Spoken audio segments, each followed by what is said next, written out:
Hello दोस्तों, welcome to my channel पिया knowledge centre. आप लोगों का स्वागत है मेरे चैनल पे। आज मैं लाई हूँ इकोनॉमिक्स का लेक्चर नंबर 8। तो वो घटना चक्र इम्पोर्टेंट्स आप जानते ही होंगे। तो चलिए हम स्टार्ट करते हैं बिना टाइम वेस्ट किए हुए और फटाफट लेक्चर कंप्लीट करते हैं। तो चलिए ठीक है।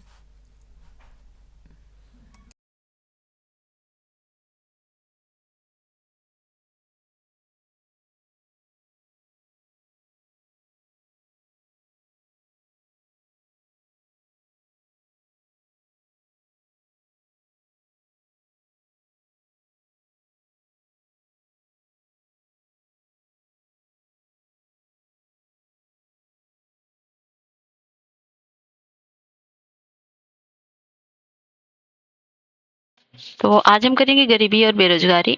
तो गरीबी का तात्पर्य आधारभूत आवश्यकताओं तक पहुंच की असमर्थता है, अर्थात जब व्यक्ति अपनी मौलिक जरूरतों को भी पूरा न कर सके तो वह गरीब है। गरीबी को दो रूप में देखा जाता है: निरपेक्ष गरीबी, सापेक्ष गरीबी। निरपेक्ष गरीबी यह दर्शाता है कि कितने लोग गरीबी में जी रहे हैं। निरपेक्ष गरीबी मापन को हेड काउंट विधि भी कहा जाता है, क्योंकि यह गरीबों की संख्या को बताता है। इस विधि में उपभोग, व्यय या न्यूनतम आवश्यकता, पोषण के स्तर के आधार पर गरीबी रेखा का निर्धारण कर उन लोगों को गरीब मान लिया जाता है जिनका उपभोग व्यय गरीबी रेखा से नीचे। सापेक्ष गरीबी अर्थव्यवस्था में आय एवं संपत्ति के वितरण की स्थिति को दर्शाता है। सापेक्ष गरीबी मानक को दो विधियां जैसे एक लॉरेंज वक्र से तथा दूसरा गीनी गुणांक है। लॉरेंज वक्र का प्रतिपादन 1905 में मैक्स ओ लॉरेंज द्वारा किया गया था। यह राष्ट्रीय आय के वितरण को रेखाचित्रित करता है, जिसमें लॉरेंज वक्र का प्रत्येक बिंदु राष्ट्रीय आय की जनसंख्या में वितरण को दर्शाता है। लॉरेंज वक्र कुल आय के संचयी प्रतिशत या जनसंख्या के संचयी प्रतिशत के मध्य वितरण को प्रदर्शित करता है।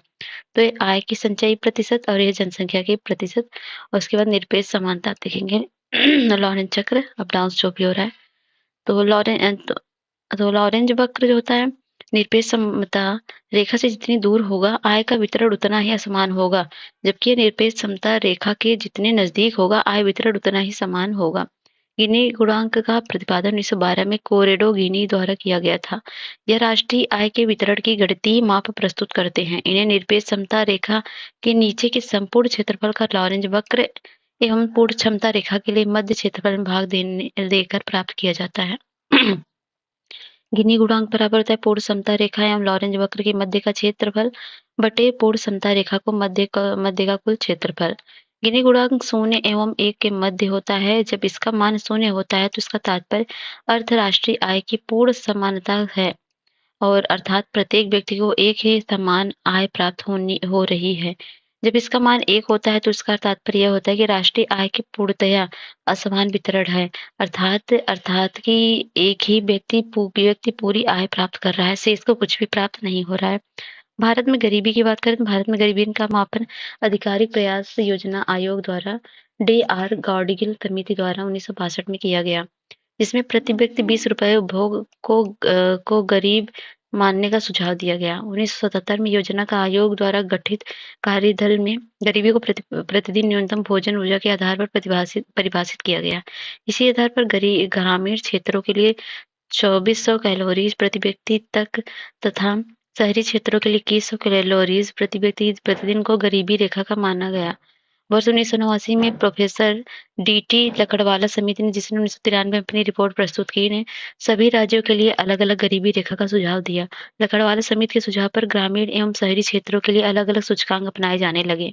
ग्रामीण क्षेत्रों के लिए कृषि श्रमिकों हेतु उपभोक्ता मूल्य सूचकांक CPI for the agriculture labour तथा शहरी क्षेत्रों के लिए CPI for the industrial worker को अपनाया जाने लगा। स्मरणीय है कि भारत में निर्धनता आकलन हेतु राष्ट्रीय प्रतिदर सर्वेक्षण एनएसएसओ द्वारा जारी घरेलू उपभोक्ता व्यय के आंकड़े प्रयोग में लाए जाते हैं। भारत में गरीबी मापने की प्रविधि निर्धारण हेतु 2005 में सुरेश तेंदुलकर समिति का गठन किया गया। नवंबर 2009 में इसने अपनी समिति का रिपोर्ट प्रस्तुत किया। तेंदुलकर समिति ने गरीबी को बहुआयामी माना तथा इस समिति ने कैलोरी पागम के बजाय खाद्य, शिक्षा, स्वास्थ्य सेवाओं तथा पारिवारिक व्यय को गरीबी मापन का आधार माना। इस समिति ने गरीबी मापन की विधि यूआरपी यूनिफॉर्म रिफरेंस पीरियड, जिसके अंतर्गत 30 दिनों की याददाश्त अवधि के भीतर के उपभोग व्यय को लिया जाता था, के स्थान पर मिक्स्ड रिफरेंस पीरियड को अपनाया गया। एमआरपी के तहत 5 मदों जैसे कपड़े, जूते, चप्पल, शिक्षा, टिकाऊ वस्तुएं एवं संस्थागत स्वास्थ्य व्यय को 365 दिन की याददाश्त अवधि के लिए, जबकि शेष मदों को 30 दिन की याददाश्त अवधि के लिए उपभोग व्यय के आंकड़े लिए जाते हैं। इस समिति की प्रवृत्ति के अनुसार 2011-12 में भारत में 21.9% गरीबी रही। भारत में गरीबी क्षेत्र में 25.7%, जबकि शहरी क्षेत्रों में 13.7% गरीबी दर्ज की गई। इनकी प्रवृत्ति के अनुसार भारत के ग्रामीण क्षेत्रों में गरीब रेखा 1816 रुपए प्रति व्यक्ति माह अथवा 27 रुपए प्रति व्यक्ति प्रतिदिन, जबकि शहरी क्षेत्रों में 1000 रुपए प्रति व्यक्ति प्रति माह तथा 33 रुपए 3 पैसे रुपए प्रति व्यक्ति प्रतिदिन है। तेंदुलकर समिति के अनुसार सर्वाधिक गरीबी प्रतिशत वाला राज्य छत्तीसगढ़, जबकि सर्वाधिक गरीब जनसंख्या वाला राज्य उत्तर प्रदेश है। तेंदुलकर समिति के अनुसार न्यूनतम गरीबी प्रतिशत वाले केंद्र शासित प्रदेश एवं क्रमशः अंडमान निकोबार द्वीप समूह है तथा 1% तथा गोवा है 5.1%। निर्धनता आकलन की पुनर्समीक्षा हेतु जून 2012 में श्री रंगराजन अध्यक्षता में विशेषज्ञ कार्यदल गठित किया गया, जिसमें 30 जून 2014 को अपनी रिपोर्ट प्रस्तुत की। इस समिति में भी गरीबों को बहुआयामी मानते हुए गरीबी रेखा के आकलन को पर्याप्त पोषण, मकान का किराया, यातायात, शिक्षा तथा गैर खाद्य व्यय पर आधारित माना। पोषक मापन में इन्होंने खाद्य बास्केट को लिया, जिसमें कैलोरीज के साथ साथ प्रोटीन, वसा को भी शामिल किया गया। ग्रामीण क्षेत्रों में 21,155 किलो कैलोरीज और 48 ग्राम प्रोटीन एवं 28 ग्राम वसा प्रतिदिन, जबकि शहरी क्षेत्रों में 2090 किलो कैलोरी और 50 ग्राम प्रोटीन और 26 ग्राम वसा प्रतिदिन का मानक रखा। रंगराजन प्रवृत्ति के अनुसार 2011-12 में भारत में 29.5% लोग गरीब थे और ग्रामीण क्षेत्रों में 30.9% गरीब थे, जबकि शहरों में 26.4% लोग गरीब थे। तो रंगराजन प्रवृत्ति के अनुसार ग्रामीण क्षेत्रों में गरीब रेखा लगभग 972 रुपए प्रति व्यक्ति माह अथवा 32 रुपए प्रति व्यक्ति और 1407 रुपए शहरी क्षेत्रों के लिए और प्रतिदिन के लिए उनका 46.90। इस प्रवृत्ति के अनुसार भारतीय राज्यों में सर्वाधिक गरीबी छत्तीसगढ़ में दर्ज की गई। सर्वाधिक गरीबों को संख्या वाला उत्तर प्रदेश है और रंगराजन प्रवृत्ति के अनुसार न्यूनतम गरीबी प्रतिशत वाला केंद्र शासित प्रदेश क्रमशः अंडमान निकोबार द्वीप समूह और गोवा है। रंगराजन प्रवृत्ति के अनुसार modified mixed difference recall period के अनुसार MMRP में उपभोग व्यय को उनकी प्रकृति के आधार पर 3 भागों में बांटा गया। कम आवृत्ति वाली वस्तुएं, कपड़े, जूते, शिक्षा, स्वास्थ्य एवं टिकाऊ वस्तुएं और 365 दिन की याददाश्त अवधि के लिए, जबकि अधिक आवृत्ति वाली वस्तुएं खाद्य तेल, अंडे, मछली, मांस, सब्जियां, फल, मसाले, प्रसंस्कृत खाद्य, पान, तंबाकू आदि को 7 दिनों की याददाश्त अवधि हेतु तथा शेष खाद्य वस्तुएं, ईंधन एवं प्रकाश, मकान का किराया आदि को 30 दिन की याददाश्त अवधि हेतु लिया जाता है। निम्नलिखित में से किस वर्ष में संयुक्त राष्ट्र संघ ने परम गरीबी की परिभाषा अंगीकृत की? तो 1995 में। 1995 में कोपेनहेगन में आयोजित सामाजिक विकास के लिए विश्व शिखर सम्मेलन में संयुक्त राष्ट्र ने गरीबी को परम गरीबी, एब्सोल्यूट पॉवर्टी एवं समग्र ओवरऑल गरीबी के रूप में परिभाषित किया। मूलभूत मानवीय आवश्यकताओं जैसे भोजन, सुरक्षित पेयजल, स्वच्छता सुविधाएं, स्वास्थ्य, आवास, शिक्षा, सूचना तक पहुंच में गंभीर रूप से वंचित रहने की स्थिति में परम गरीबी के रूप में परिभाषित किया। इसके अतिरिक्त कुपोषण, अस्थायी अपर्याप्तता, आजीविका, बीमारी की स्थिति, दूषित वातावरण, निवास जैसी स्थितियों में होने में जिनमें निर्णय क्षमता तथा सम्मानजनक नागरिक, सामाजिक एवं सांस्कृतिक जीवन पर दुष्प्रभाव पड़े को समग्र गरीबी के रूप में परिभाषित किया गया। भारत में गरीबी के अनुमान हेतु निम्नलिखित में से कौन सी विधियां प्रयोग में की ली जाती हैं? तो शीर गणना विधि और कैलोरीज विधि और पारिवारिक उपभोग व्यय विधि। भारत में गरीबी अनुमानों का आधार क्या है? तो परिवार का उपभोग और व्यय है। भारत में बेरोजगारी और गरीबी के अनुमान आधार क्या है? तो वो है NSSO के परिवारों के उपभोग व्यय के सर्वे पर। भारत में गरीबी रेखा के निर्धारण का आधार क्या है? तो उपभोग आंकड़ा है। भारत में निर्धनता के स्तर का आकलन किया जाता है परिवार के उपभोग व्यय के आधार पर। 2004-5 में 61वें NSSO डाटा में निर्धनता आकलन करने के लिए विधि अपनाई गई। कौन सी? तो अपनाई गई थी URM और MRM दोनों। ठीक है। गरीबी रेखा निकालने के लिए कौन सा तरीका उपभोग में नहीं लाया जाता? तो साक्षरता नहीं है, प्रति व्यक्ति औसत आय, भोजन में कैलोरी और HCR ये सब है। निम्नलिखित समितियों में से किसी ने मात्र पोषक तत्वों की आवश्यकता के आधार पर गरीबी रेखा का निर्धारण किया? तो अलग समिति ने। वर्ष 1977 में डॉक्टर वाई के अलग की अध्यक्षता में न्यूनतम आवश्यकता और आवश्यक कार्यक्रम प्रभावी उपभोग मांग पर एक कार्यदल का गठन किया गया, जिसमें अपनी रिपोर्ट 1979 में प्रस्तुत की। इस कार्यदल ने मात्र पोषक तत्वों की आवश्यकताओं के आधार पर गरीबी रेखा का निर्धारण किया। कार्यदल द्वारा भारतीय चिकित्सा शोध परिषद की न्यूनतम पोषाहार आवश्यकता रिपोर्ट के ध्यान में रखकर न्यूनतम कैलोरीज आवश्यकता को गरीबी रेखा निर्धारण का आधार बनाया गया। इसके अनुसार ग्रामीण क्षेत्र के लिए प्रति व्यक्ति 2435 और शहरी क्षेत्र के लिए 2095 किलो कैलोरी आवश्यक है। तो ठीक है, अलग समिति याद रख लीजिए। नेक्स्ट क्वेश्चन है, शहरी क्षेत्र में गरीबी रेखा से निम्नलिखित में से औसत कम कैलोरी प्रतिदिन प्रति व्यक्ति का मानक भारतीय योजना आयोग द्वारा निर्धारित किया जाता है वो 2100 और योजना आयोग द्वारा गठित विशेषज्ञ समूह द्वारा शहरी क्षेत्रों में प्रति व्यक्ति 2100 कैलोरी प्रतिदिन तथा ग्रामीण क्षेत्रों में 2400 कैलोरी प्रतिदिन गरीबी को निर्धारण की गई। अगला है, भारत में ग्रामीण क्षेत्रों में गरीबी रेखा को निर्धारित करने के लिए निम्न प्रति व्यक्ति कैलोरीज ग्राह्यता में से किस एक की संस्तुति की गई? तो की गई 2400 की। भारत में गरीबी को परिभाषित किया गया है कैलोरी प्रति से। भारत में गरीबी रेखा के नीचे के व्यक्तियों को ऐसा इस आधार पर वर्गीकृत किया जाता है कि क्या वे न्यूनतम विहित खाद्य सामग्री पाने के हकदार हैं। अगला, गरीबी रेखा से नीचे जीवन यापन करने वाले जनसंख्या के अनुमान के लिए नए मानक निर्धारित करने के लिए भारत सरकार ने एक समिति गठित की थी। इस समिति का कौन अध्यक्ष था? तो वह थे सुरेश तेंदुलकर। तो किसी दिए गए वर्ष में भारत में कुछ राज्यों में आधिकारिक गरीबी रेखाएं अन्य राज्यों की तुलना में उच्चतर हैं, क्योंकि कीमत स्तर अलग अलग राज्यों में अलग अलग होता है। भारतीय योजना आयोग के अनुसार निम्नलिखित में से कौन सा गरीबी रेखा के लिए सही है? नगरीय क्षेत्रों के प्रति व्यक्ति 24 प्रतिदिन रुपए और ग्रामीण क्षेत्रों में 26 रुपए प्रतिदिन। तो ये नगरीय क्षेत्रों में 32 रुपए प्रतिदिन और ग्रामीण क्षेत्रों में प्रति व्यक्ति 32 रुपए। तो ठीक है, इसमें हो जाएगा आपका मतलब दूसरा तीसरा सही होगा। दूसरा और तीसरा मतलब ग्रामीण क्षेत्रों में 26 रुपए, नगरीय क्षेत्रों में 32 रुपए। तो योजना आयोग के नेससो परिवार उपभोक्ता तथा सर्वेक्षण के आंकड़ों के आधार पर इस्तेमाल करते हुए तेंदुलकर समिति की सिफारिश के अनुसार 2011-12 के संबंध में गरीबी अनुपात और गरीबी रेखाओं को अद्यतन बनाया और 22 जुलाई 2013 को वर्ष 2011-12 के संबंध में गरीबी अनुमान जारी किए गए। ठीक है, एनएसएसओ के 68वें दौर के आधार पर गरीबी अनुमानों के बारे में कौन सा कथन सत्य नहीं है? ग्रामीण क्षेत्रों के लिए गरीबी रेखा को 27 रुपए 20 पैसे प्रतिदिन परिभाषित किया गया, सही है। शहरी क्षेत्रों के लिए गरीबी रेखा जो है 33.33 प्रति व्यक्ति प्रतिदिन, ये भी सही है। और भारत की 21.9% जनसंख्या गरीबी रेखा से नीचे जीवन यापन कर रही है, ये भी सही है। और डी गलत है, क्योंकि भारत की 33% जनसंख्या गरीबी रेखा से नीचे जीवन यापन कर रही है, गलत है। क्योंकि ठीक है, अगला है, भारत में ग्रामीण क्षेत्र में प्रति व्यक्ति प्रतिदिन 32 रुपए उपभोग व्यय तथा शहरी क्षेत्र में 47 रुपए प्रतिदिन व्यक्ति उपभोग व्यय गरीबी रेखा का निर्धारण किसने किया? तो किया था प्रोफेसर श्री रंगराजन ने। और निम्नलिखित में से लॉरेंज वक्र के द्वारा मापा जाता है, तो ये मापा जाता है आय की विषमता। ये देखिए, पूर्ण समता रेखा और लॉरेंज वक्र, ये भी पढ़ाया था मैंने। आय का वितरण मापा जाता है तो लॉरेंज वक्र से।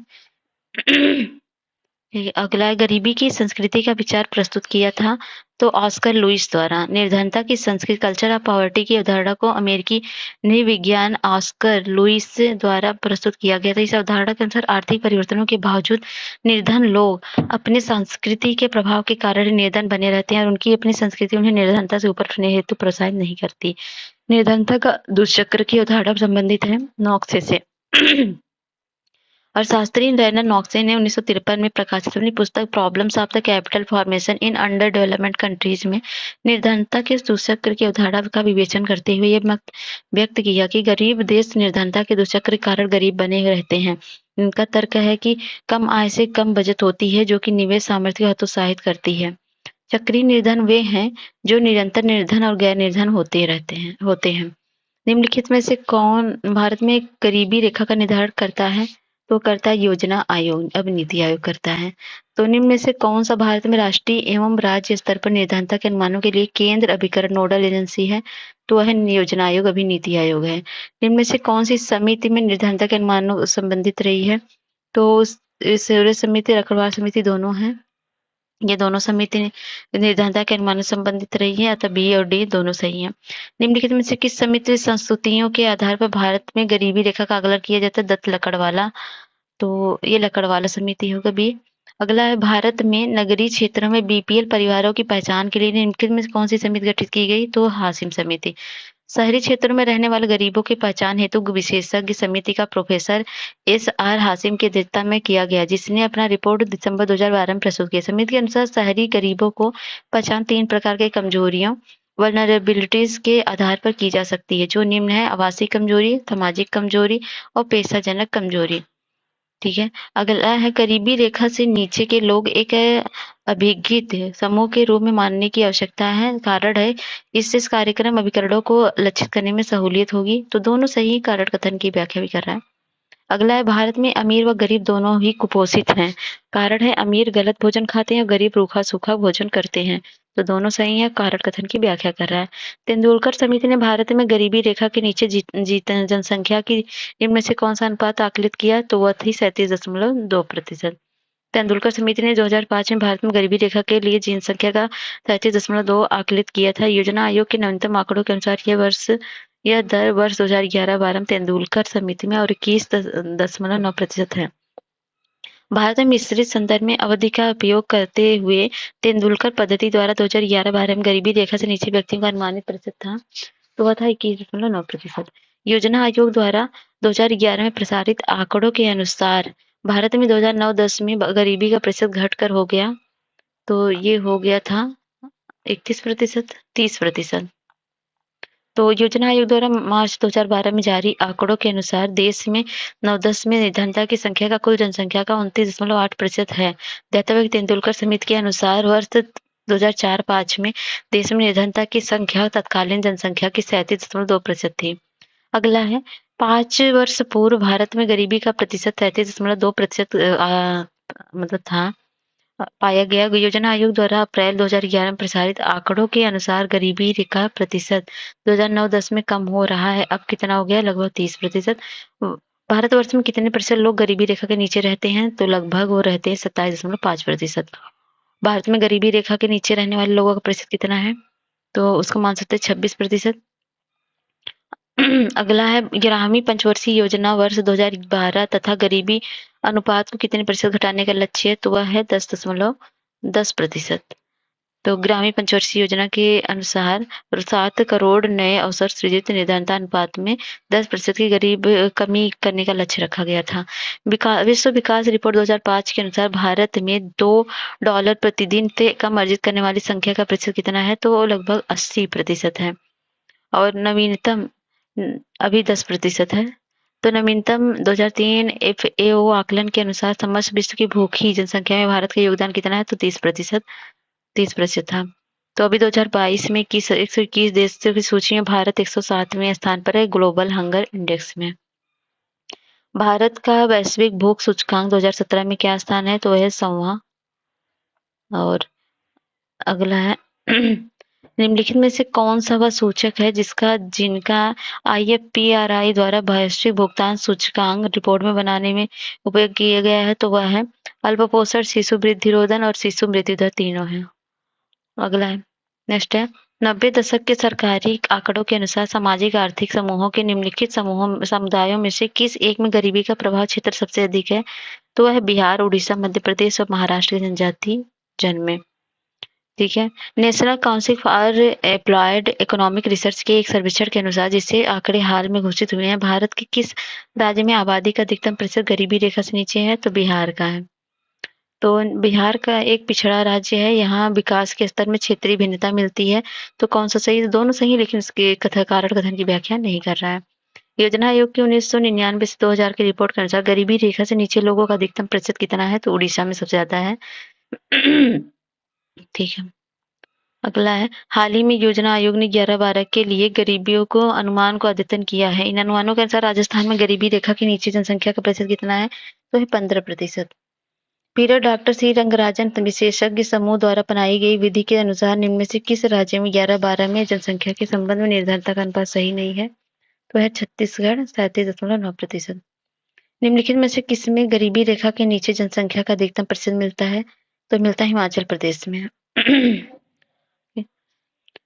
तो देख लीजिए, तेंदुलकर अंडमान द्वीप समूह में इनके अनुसार, और ये अंडमान निकोबार, गोवा, लक्षद्वीप, पुडुचेरी, हिमाचल प्रदेश और रंगराजन के अनुसार। तो गरीबी रेखा के नीचे जनसंख्या का न्यूनतम प्रतिशत अंकित है तो गोवा में। और निम्नलिखित राज्यों में से किस में जनसंख्या प्रतिशत का योगदान ज्यादा है? तो केरल का है, केरल का ज्यादा है। फिर 11-12 के आंकड़े हैं। विश्व बैंक की रिपोर्ट के अनुसार भारत में 50% से अधिक निर्धन इन 4 राज्यों में निवास करते हैं: बिहार, उत्तर प्रदेश, मध्य प्रदेश और उड़ीसा में। बिहार, मध्य प्रदेश, महाराष्ट्र, अभी क्या है नए डाटा के अनुसार है, उत्तर प्रदेश, बिहार, मध्य प्रदेश, महाराष्ट्र, पश्चिम बंगाल। ठीक है।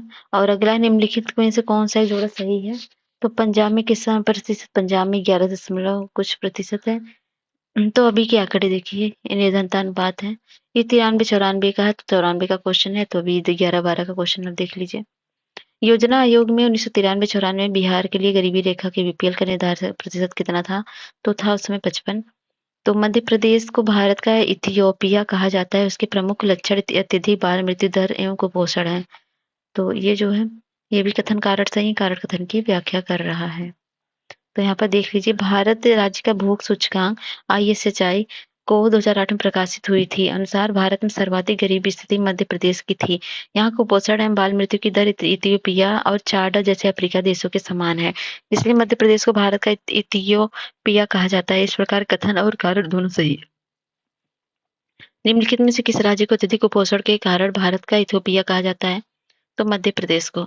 इनमें से गरीबी उन्मूलन की विधि क्या है? तो वह है उत्पादन गतिविधियों में अधिक निवेश, बढ़ी हुई बचत और जनसंख्या नियंत्रण। तो सभी की सभी है। ठीक है। अब ये है अगला क्वेश्चन। कथन एक है, भारतीय संप्रति भारत में गरीबी की व्यापकता के बारे में स्थिति स्पष्ट नहीं है। गरीबी निवारण कार्यक्रम में व्यापक परिवर्तन किए गए हैं। तो दोनों सही है, लेकिन कारण कथन की व्याख्या नहीं कर रहा है। अगला है, जिला ग्रामीण विकास अभिकरण भारत में ग्रामीण निर्धनता को कम करने में कैसे मदद करते हैं? तो DRDAS देश के कुछ विनिर्दिष्ट पिछड़े क्षेत्रों में पंचायती राज संस्थाओं के रूप में कार्य करते हैं। ये गलत है। तो ये है जिला मतलब DRDAS विनिर्दिष्ट क्षेत्र में निर्धनता कुपोषण के कारणों का वैज्ञानिक अध्ययन करते हैं और उनके समाधान के विस्तृत उपाय तैयार करते हैं।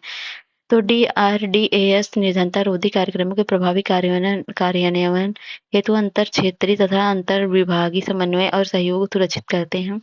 ये सही है। और ये निर्धनता रोधी कार्यक्रम के लिए मिले कोष पर निगरानी रखते हैं और सुनिश्चित करते हैं कि उनका प्रभावी उपयोग हो। तो ये जो है तीसरा चौथा सही है। सार्वजनिक वितरण प्रणाली के संबंध में निम्न कथन पर विचार कीजिए। मुख्य उद्देश्य या सब्सिडीज कीमतों की आवश्यकताओं को प्रदान करना है और यह कीमत सहायता कार्यक्रम की तरह से प्रारंभ किया गया था। तो ये भी सही है। जो खास सब्सिडी सरकारों की द्वारा दी जाती है गलत है, तो ऑप्शन हो गया बी। सार्वजनिक वितरण प्रणाली का लक्ष्य क्या होता है? गरीबों को खास सुरक्षा उपलब्ध कराना, जमाखोरी एवं कालाबाजारी रोकना, व्यापारियों द्वारा अधिक मूल्य लिए जाने से रोकना। तो सभी के सभी हैं। निम्नलिखित में से कौन सा कार्यक्रम ग्रामीण भारत में गरीबी दूर करने हेतु होता है? तो IRDP और ट्राइसेम और NREP तो सभी के सभी होते हैं। पश्चिमी राजस्थान में गरीबी उन्मूलन कार्यक्रम समर्थित है। तो ये समर्थित है international fund for agriculture development and Ratan Tata trust. तो संयुक्त राष्ट्र विकास कार्यक्रम ने निर्धनता की निम्नलिखित श्रेणियों की पहचान की है। कौन सा एक सही है? तो A, B दोनों सही है। मतलब आय निर्धनता, मानव निर्धनता दोनों सही है। UPPC 2022 में पूछा गया क्वेश्चन है। भारत निर्धनता सूचकांक किस वर्ष के मानव विकास सूचकांक में प्रस्तुत किया गया? तो 1997 में। नेक्स्ट है, मानव गरीबी सूचकांक की अवधारणा मानव विकास रिपोर्ट 1997 में प्रस्तुत की गई, लेकिन मानव विकास रिपोर्ट ने इसे बहुआयामी गरीबी सूचकांक द्वारा निम्नलिखित में से किस वर्ष प्रतिस्थापित किया? तो 2010 में प्रतिस्थापित किया। मानवीय गरीबी सूचकांक किस वर्ष विकसित किया गया? तो 1997 में।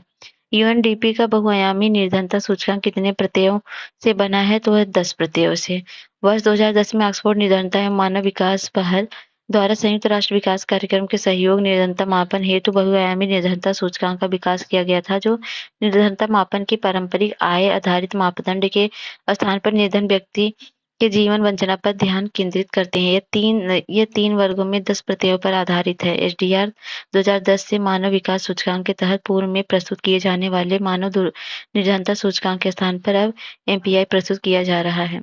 तो आयाम है, सूचक है, स्वास्थ्य है, बाल मृत्यु दर और पोषण है, शिक्षा का है, स्कूलिंग वर्ष और स्कूल में उपस्थिति, भोजन पकाने का ईंधन, जीवन स्तर का है, और स्वच्छता, पेयजल और विद्युत, अवश्य फर्श और परिसंपत्ति है, स्वास्थ्य, शिक्षा और जीवन स्तर का है।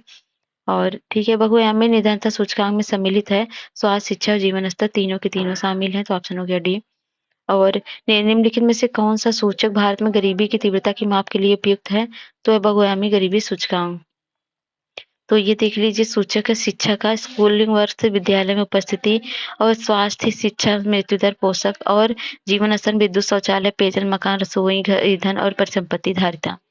यूएनडीपी के समर्थन में ऑक्सफोर्ड निर्धनता एवं मानव विकास नेतृत्व द्वारा विकसित बहुआयामी निर्धनता सूचकांक में निम्नलिखित में से कौन सा सम्मिलित है? तो पारिवारिक स्तर पर शिक्षा, स्वास्थ्य, संपत्ति, सेवाओं से वंचन, राष्ट्रीय स्तर पर क्रय शक्ति क्षमता और राष्ट्रीय स्तर पर बजट खाते की घाटे की मात्रा और जीडीपी की विकास दर। तो ये पहला सही है, दूसरा तीसरा गलत है। 2013 की मानव विकास रिपोर्ट के अनुसार भारत में बहुआयामी गरीबी के ग्रसित लोगों का प्रतिशत था, तो वह था 53.7%। धनी अधिक धनी होते जा रहे हैं और निर्धन अधिक निर्धन, ये जानने के लिए किस बात की तुलना करना आवश्यक है? तो यह विविध अवधि के समरूप वर्ग आय अदाताओं की आय के वितरण की। तो निम्नलिखित में से कौन सा निर्धनता के लिए उत्तरदायी नहीं है? तो अपर्याप्त समृद्धि, ये तो जरूरी है, जनसंख्या की वृद्धि दर ये भी, बेरोजगारी, तो बढ़ती निवेश दर ये नहीं होगी। निम्नलिखित में से किसको गरीबी गरीबी का सामाजिक सूचक नहीं सूचक नहीं जाता है? तो वो नहीं जाता है परिवहन के साधनों की कम लागत को। विभेदीकृत ब्याज योजना का उद्देश्य रियासती ऋण प्रदान करना था किसको? तो ये था समाज के कमजोर वर्ग के लिए। ठीक है, विभेदीकृत ब्याज दर योजना केंद्र सरकार ने 1972 में प्रारंभ किया था। योजना का उद्देश्य समाज के कमजोर वर्ग को रियायती दर पर ऋण उपलब्ध कराना था। हाल में भारत सरकार ने महिला सशक्तिकरण के माध्यम से निर्धनता उन्मूलन के लिए महिला आत्म सहायता समूहों को एक निम्न ब्याज दर पर ऋण देने का प्रस्ताव स्वीकार किया। वह ब्याज दर कितना था? 7% था। निर्धन एवं ग्रामीण लोगों को योगदान देने हेतु हूवर मेडल के लिए निम्नलिखित में से किसे मार्च 2009 में चुना गया? तो चुना गया एपीजे कलाम को। ठीक है, इनमें से किसने गरीबी निवारण के प्रभावपूर्ण अस्त्र के रूप में स्वयं सहायता समूह के विचार को दिया था? तो ये दिया था मो यूनुस ने। तो स्वयं सहायता समूह सेल्फ हेल्प ग्रुप का विचार बांग्लादेश के नोबेल शांति पुरस्कार विजेता प्रोफेसर मोहम्मद यूनुस के दिमाग की उपज है, जिन्होंने वर्ष 1976 में ग्रामीण बैंक ऑफ बांग्लादेश की शुरुआत की थी। स्वयं सहायता समूह और माइक्रो फाइनेंशियल हाल ही में गरीबी उन्मूलन, वित्तीय समावेशन और महिला सशक्तिकरण के लिए संभावित साधन के रूप में है।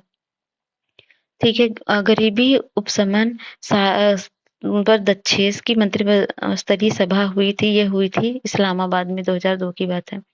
तो भारतीय सामाजिक संरचना के मुख्य लक्षण क्या हैं? तो इनके मुख्य लक्षण हैं ग्रामों की अधिक जनसंख्या, विभिन्न धर्म और विभिन्न जातियां। तो ये तीनों ही होंगे, निर्धनता नहीं होगा। भारत में सामाजिक संरचना की बात हो रही है।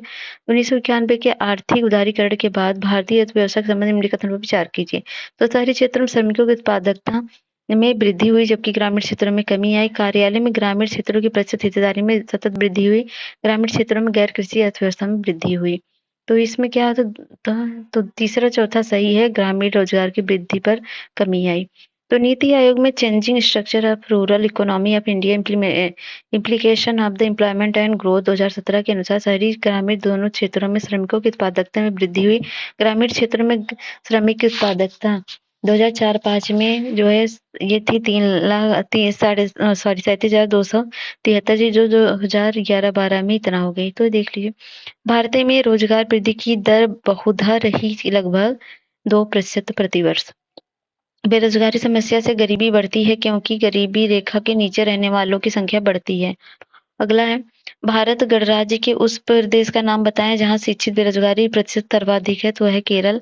और विकास की ऊंची दर के साथ शिक्षित बेरोजगारी बढ़ती है, यह तब ही होता है जब व्यावसायिक शिक्षा की कमी होती है। तो कथन कारण सही है, कारण कथन की व्याख्या भी कर रहा है। और ये अगला है, निम्नलिखित प्रश्नों पर एक बयान के बाद दो मान्यताएं दी गई। बयान और मान्यताओं पर विचार करके फैसला करना है कि कौन सी मान्यता बयान पर निर्भर करती है। तो बयान है, 18 वर्ष से ऊपर के उम्र के सभी बेरोजगार भारतीय युवाओं को बेरोजगारी भत्ता दिया जाना चाहिए। तो प्रथम मान्यताएं हैं, भारत में बेरोजगारी युवाओं को आर्थिक मदद की जरूरत है। दूसरा है, भारत के सरकार के पास सभी बेरोजगार युवाओं को भत्ता प्रदान करने के लिए पर्याप्त धन है। तो इसमें सिर्फ पहला होगा, पर्याप्त धन है, ये तो बात नहीं है। शहरी गरीबी की जड़ ग्रामीण क्षेत्रों में होती है। कारण है ग्रामीण क्षेत्रों में शिक्षा का स्तर निम्न होता है। तो कथन कारण से ही कारण कथन की व्याख्या कर रहा है। वर्ष 1999 से 2000 में नगर क्षेत्र में प्रति 1000 में रोजगार प्राप्त पुरुषों की संख्या के अनुसार निम्नांकित राज्यों के नाम आरोही क्रम में प्रस्तुत कीजिए। तो आरोही क्रम में हो जाएंगे, पहले आपका पश्चिम बंगाल, फिर असम होगा, फिर नागालैंड, फिर मेघालय। तो ऑप्शन हो जाएगा सी। तो यहाँ पर है, पहले पश्चिम बंगाल में 775 है, असम में 774 है, और नागालैंड में 642 है, मेघालय में 651 है। 1994 और 2007 के दौरान भारत में संगठित क्षेत्र में रोजगार समृद्धि ये गिरावट आई, और भारत में अधिकांश बेरोजगारी है तो वह संरचनात्मक। प्रचंड बेरोजगारी का अर्थ क्या है? श्रम की सीमांत उत्पादकता शून्य है। छिपी बेरोजगारी से तात्पर्य है किसी कार्य में जिसको कम व्यक्ति कर सकते हैं, अधिक व्यक्तियों को लगे रहना। प्रचंड बेरोजगारी का सामान्य अर्थ होता है श्रमिकों की सीमांत उत्पादकता शून्य। भारत में छिपी हुई बेरोजगारी लक्षण है मुख्यतः किसका? तो वह प्राथमिक क्षेत्र का। अब भारत में प्रचंड बेरोजगारी पाई जाती है कृषि क्षेत्र में। भारत में छिपी हुई बेरोजगारी मुख्य रूप से संबंधित है कृषि क्षेत्र से, और ग्रामीण क्षेत्र से, तो विनिर्माण और शहरी क्षेत्र से नहीं है। तो ऑप्शन हो गया डी। वर्ष के अधिकांश हिस्से में बेरोजगार रहने वाली व्यक्तियों की संख्या को कहा जाता है, उसको कहा जाता है वर्ष के अधिकांश हिस्से में, तो उसको बोला जाता है, उपरोक्त में से कोई नहीं होगा वैसे तो, उसको सामान्य स्थिति बेरोजगारी बोला जाएगा ना। तो इसका ऑप्शन होगा सामान्य स्थिति बेरोजगारी। तो सामान्य स्थिति बेरोजगारी क्या होती है? ये होता है यूजुअल स्टेटस एम्प्लॉयमेंट। ये समीक्षा वर्ष के 365 दिनों में किसी भी कार्य के लिए स्थिति को प्रदर्शित करता है। यदि कोई व्यक्ति वर्ष में अधिकांश दिनों तक, मतलब 183 दिनों तक कार्य नहीं करता है तो उसे सामान्य स्थिति बेरोजगारी कहते हैं। भारत में बेरोजगारी मापन की निम्न में से कौन सी विधि NSSO द्वारा प्रयोग में नहीं लाई जाती? सामान्य प्रमुख चालू मासिक, चालू साप्ताहिक, चालू दैनिक स्तर। तो उसमें बी होगा, मासिक का नहीं है। सामान्य प्रमुख स्तर है, चालू साप्ताहिक स्तर है, चालू दैनिक स्तर है। भारत में बेरोजगारी के आंकड़े एकत्रित कर प्रकाशित करता है कौन? तो करता है अभी तो NSO हो गया है, तो NSSO CSO मिलकर NSO हो गया है। तो निम्नलिखित में से किस क्षेत्र की वृद्धि दर की रोजगार प्रत्याशा बहुत कम है? तो वह है मिश्रित खेती की। और निम्नलिखित में से कौन सा एक बेरोजगारी के लिए उत्तरदायी नहीं है? तो प्रति व्यक्ति आय में वृद्धि नहीं है, तीव्र जनसंख्या है, कौशल का अभाव, जनशक्ति नियोजन का अभाव, ये सब है। तो कथन कारण है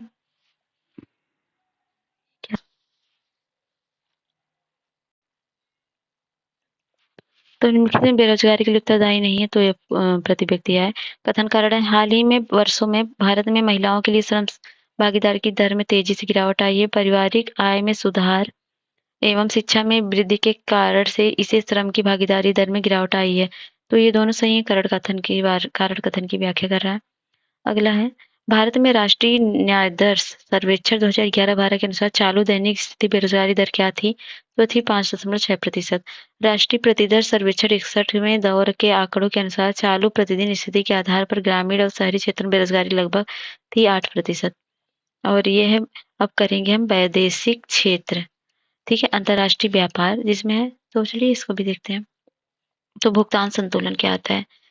तो किसी देश के निवासियों को शेष विश्व के साथ समग्र आर्थिक लेन-देन का वार्षिक विवरण भुगतान संतुलन कहलाता है। आर्थिक लेन-देन के तात्पर्य वस्तुओं, सेवाओं, संपत्तियों, पूंजी के लेन-देन से है। भुगतान संतुलन एक लेखांकन है, यह सदैव संतुलित रहता है क्योंकि चालू खाते का घाटा पूंजी खाते पर ऋण के द्वारा पूरा कर लिया जाता है।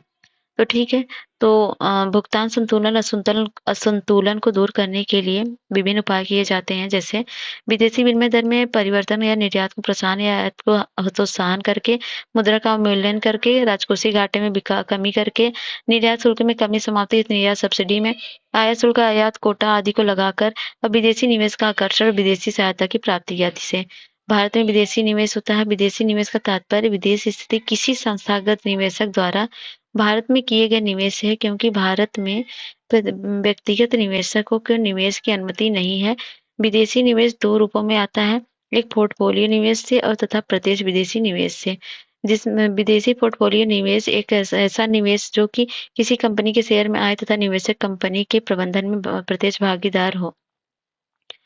तो प्रत्यक्ष एफडीआई क्या? प्रत्यक्ष विदेशी निवेश में निवेशक प्रत्यक्ष रूप से भागीदारी करता है तथा प्रबंधन को प्रभावित करता है। ये दो रूप में आता है, ग्रीन एफडीआई तथा जिसमें बिल्कुल नई कंपनी की स्थापना करता है। ऐसे निवेश को ग्रीन फील्ड एफडीआई कहते हैं। ब्राउन फील्ड क्या होता है? जो निवेशक पहले ही स्थापित किसी कंपनी में या तो सहभागिता कर लेता है या उसे खरीद कर लेता है। एफडीआई क्या होता है?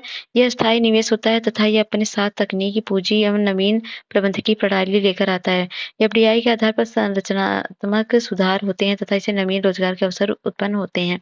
एफडीआई से हानि होती है, कंपनियां लाभांश अपने देश लेकर जाती हैं और स्थानीय शिशु अवस्थाओं को उद्योग का पतन होता है जिससे बेरोजगारी बढ़ती है। दीर्घकाल में कंपनियां एकाधिकार प्राप्त कर लेती हैं एवं उपभोक्ताओं का शोषण करती हैं। इससे इसकी अस्थिरता बढ़ती है तथा सरकारी काम काज में विदेशी हस्तक्षेप होता है। अवमूल्यन क्या होता है? अवमूल्यन का तात्पर्य देशी मुद्रा के मूल्य में विदेशी मुद्रा के सापेक्ष कमी करने से है। अवमूल्यन हाथ से अलग होता है ये। तो कब किया गया था ये? तो सितंबर 1949 में किया था, जून 1966 में किया था, 1 जुलाई तथा 3 जुलाई 1991 को किया गया था।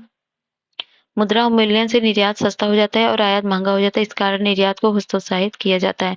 तो 3 बार हुआ, 49, 66 और 91 में। विनिमय दर क्या होता है? विनिमय दर तात्पर्य दो देशों की मुद्राओं में आपसी परिवर्तनशीलता की दर से है। इसका निर्धारण देशों द्वारा भी होता है और बाजार शक्तियों द्वारा भी। आजकल अधिकांश देशों में विनिमय दर से निर्धनता हेतु बाजार प्रणाली का अपना लिया है। भारतीय विदेशी व्यापार की प्रवृत्ति। वर्ष 2021-22 में भारत का समग्र वस्तु एवं सेवा निर्यात 21-22 के विलियम, तो ये सब देख लीजिए सकल पूरा नए आंकड़ों के अनुसार देखते रहिएगा। तो प्रमुख राज्य क्या है? वस्तु है 2021-22 के शेयर में 10 निर्यातक गंतव्य यूएसए, संयुक्त अरब अमीरात, चीन, बांग्लादेश। तो अभी आप 22 देश का देखिएगा।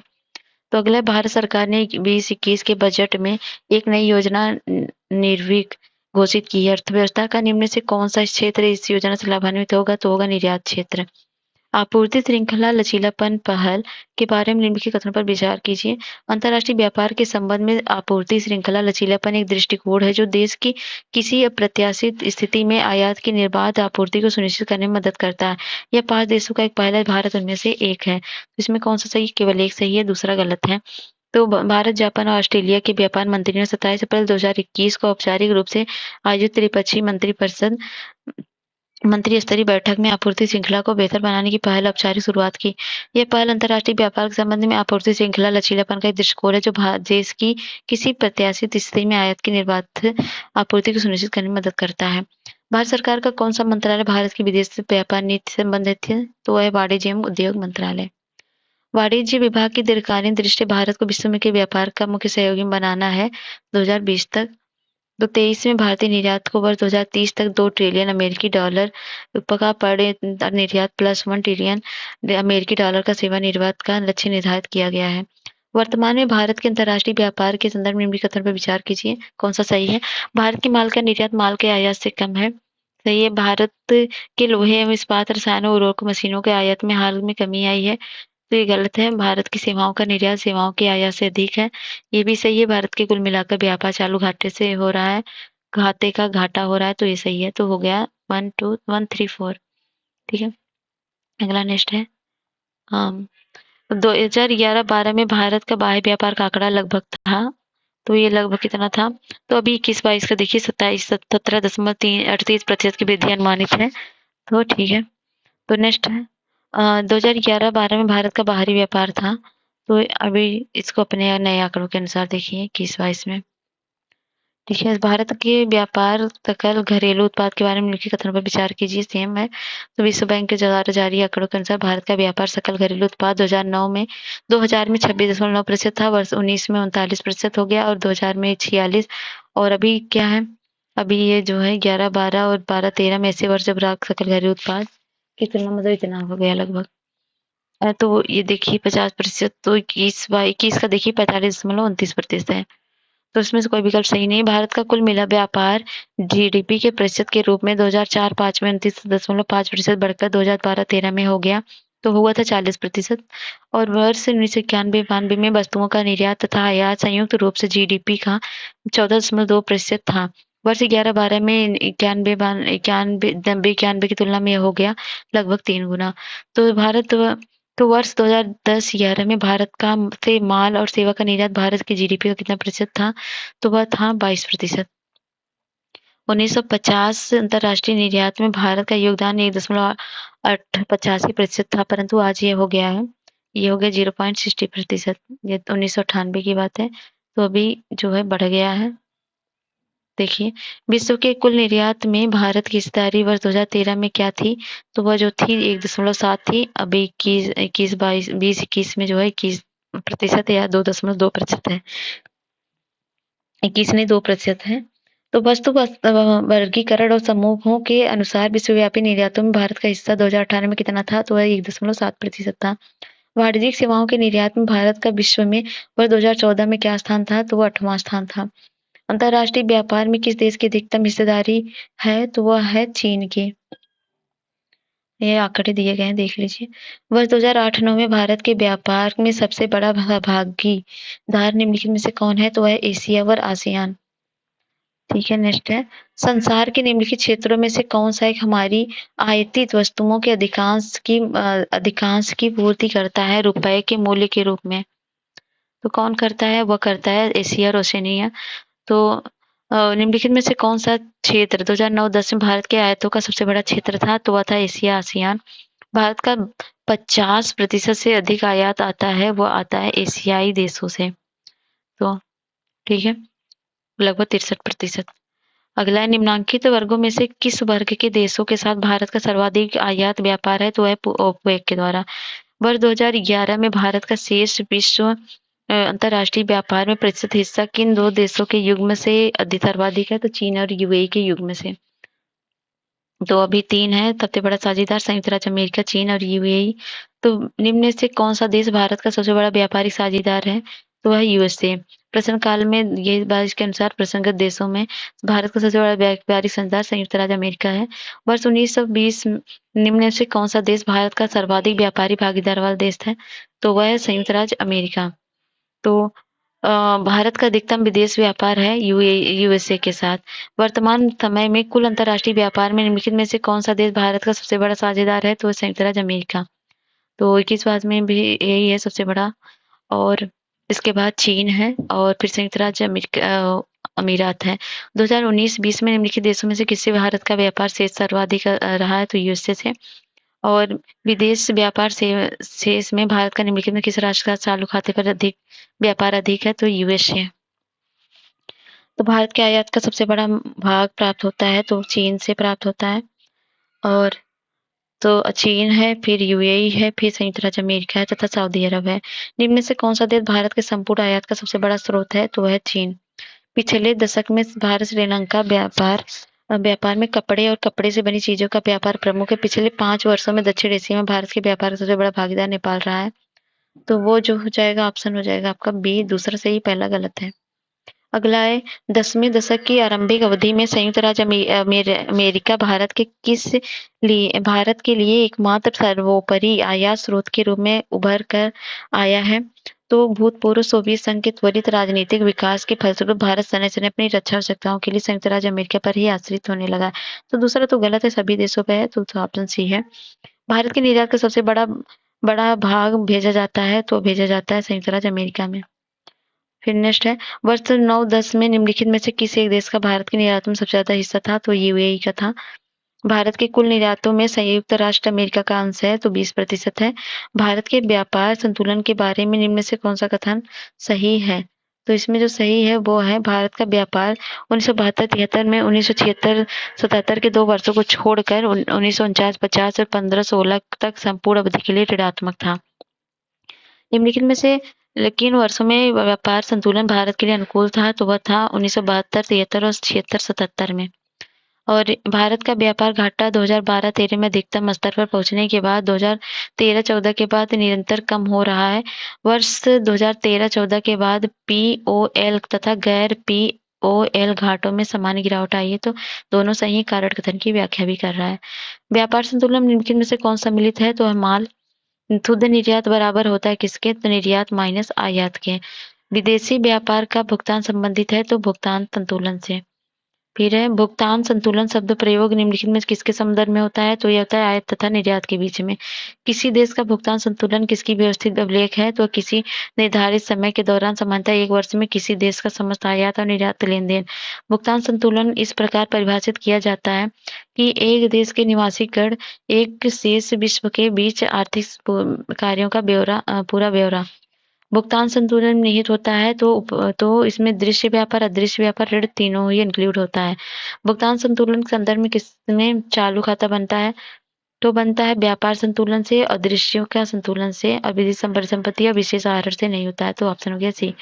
तो नीचे दिए गए कथन कारण देखते हैं। जब एक देश के भुगतान उसके व्यापार में वस्तुओं सेवाओं स्थानांतरण विशुद्ध आय की प्राप्ति से अधिक होता है तो उसे चालू घाटा कहा जाता है। चालू खाता तब होता है जब एक देश वस्तुओं सेवाओं एवं पूंजी का अधिक निर्यात करता है। तो इसमें जो है ए सही है परंतु आर गलत है। एक ही वित्तीय वर्ष में दृश्य और अदृश्य मदों के आयात तथा निर्यात का योग चालू खाता कहलाता है। यदि एक वित्तीय वर्ष में दृश्य अदृश्य मदों का आयात दृश्य या अदृश्य निर्यातों से अधिक होता है तो वो स्थिति चालू घाटा कहलाता है। ठीक है। दूसरे शब्द में कहा जाए जब एक देश से भुगतान उसकी प्राप्तियों से अधिक हो जाता है तो उसे चालू घाटा कहते हैं। चालू लेखा घाटा क्या है? तो यह है देश की कुल निर्यात से कुल आयात का अधिक होना। और वर्ष 2000 और 2001 में भारत द्वारा आयात की गई निम्न वस्तुओं में से रुपयों को मानांकन में कौन सी शीर्षक थी? तो मोती, बहुमूल्य कीमती पत्थर, रत्न ये सब था। तो भारत द्वारा सबसे अधिक विदेशी मुद्रा किस वस्तुओं के आयात पर किया व्यय होती है? तो होती पेट्रोलियम पदार्थ पर। निम्नलिखित में से कौन भारत की मुख्य आयात में हाल के वर्षों में सबसे महत्वपूर्ण पद रहा है? तो पेट्रोल और खाद्य तेल। निम्नलिखित में से कौन वस्तु हाल के वर्षों में भारत के कुल आयात में सर्वाधिक महत्वपूर्ण रही है? तो पेट्रोलियम एवं खाद्य तेल रहा है। हाल के वर्षों में भारत में आयात की सबसे बड़ी पदें हैं तो पूंजीगत वस्तुएं पेट्रोलियम पदार्थ। और वर्तमान में भारत के आयात में सर्वाधिक अंश निम्न में से किस वस्तु का है? तो अब इसलिए पेट्रोलियम का होगा। तो 2004-5 में निम्न समूहों का भारत के आयात में महत्वपूर्ण योगदान था ईंधन, पूंजी वस्तुएं और स्वर्ण तथा चांदी रसायन। तो किस प्रकार? तो पहले था तो क्रोनोलॉजी में ईंधन है, पूंजी वस्तुएं, स्वर्ण, चांदी और रसायन। तो ऑप्शन ए। तो ये है वर्ष 2001 और 2 में भारत द्वारा कच्चे तेल और पेट्रोलियम उत्पादों के आयात की मात्रा उसके कुल आयात की 27% थी। दूसरा है 2001-2 में पिछले वर्ष की तुलना में भारत द्वारा निर्यात 10% वृद्धि हुई है। तो पहला सही है, दूसरा गलत है। भारत द्वारा आयात की जाने वाले निम्नलिखित मदों पर ध्यान दीजिए। पूंजीगत माल, पेट्रोलियम, मोती और बहुमूल्य रत्न और रसायन। तो हो जाएगा ये आपका पहले पेट्रोलियम, फिर होता है किसका? पूंजीगत माल का, फिर मोती और बहुमूल्य रत्न का, फिर रसायन का, फिर लौह इस्पात का। तो ऑप्शन हो गया सी। ठीक है। तो भारत को सर्वाधिक एलएनजी की आपूर्ति करता है कौन करता है? कतर करता है।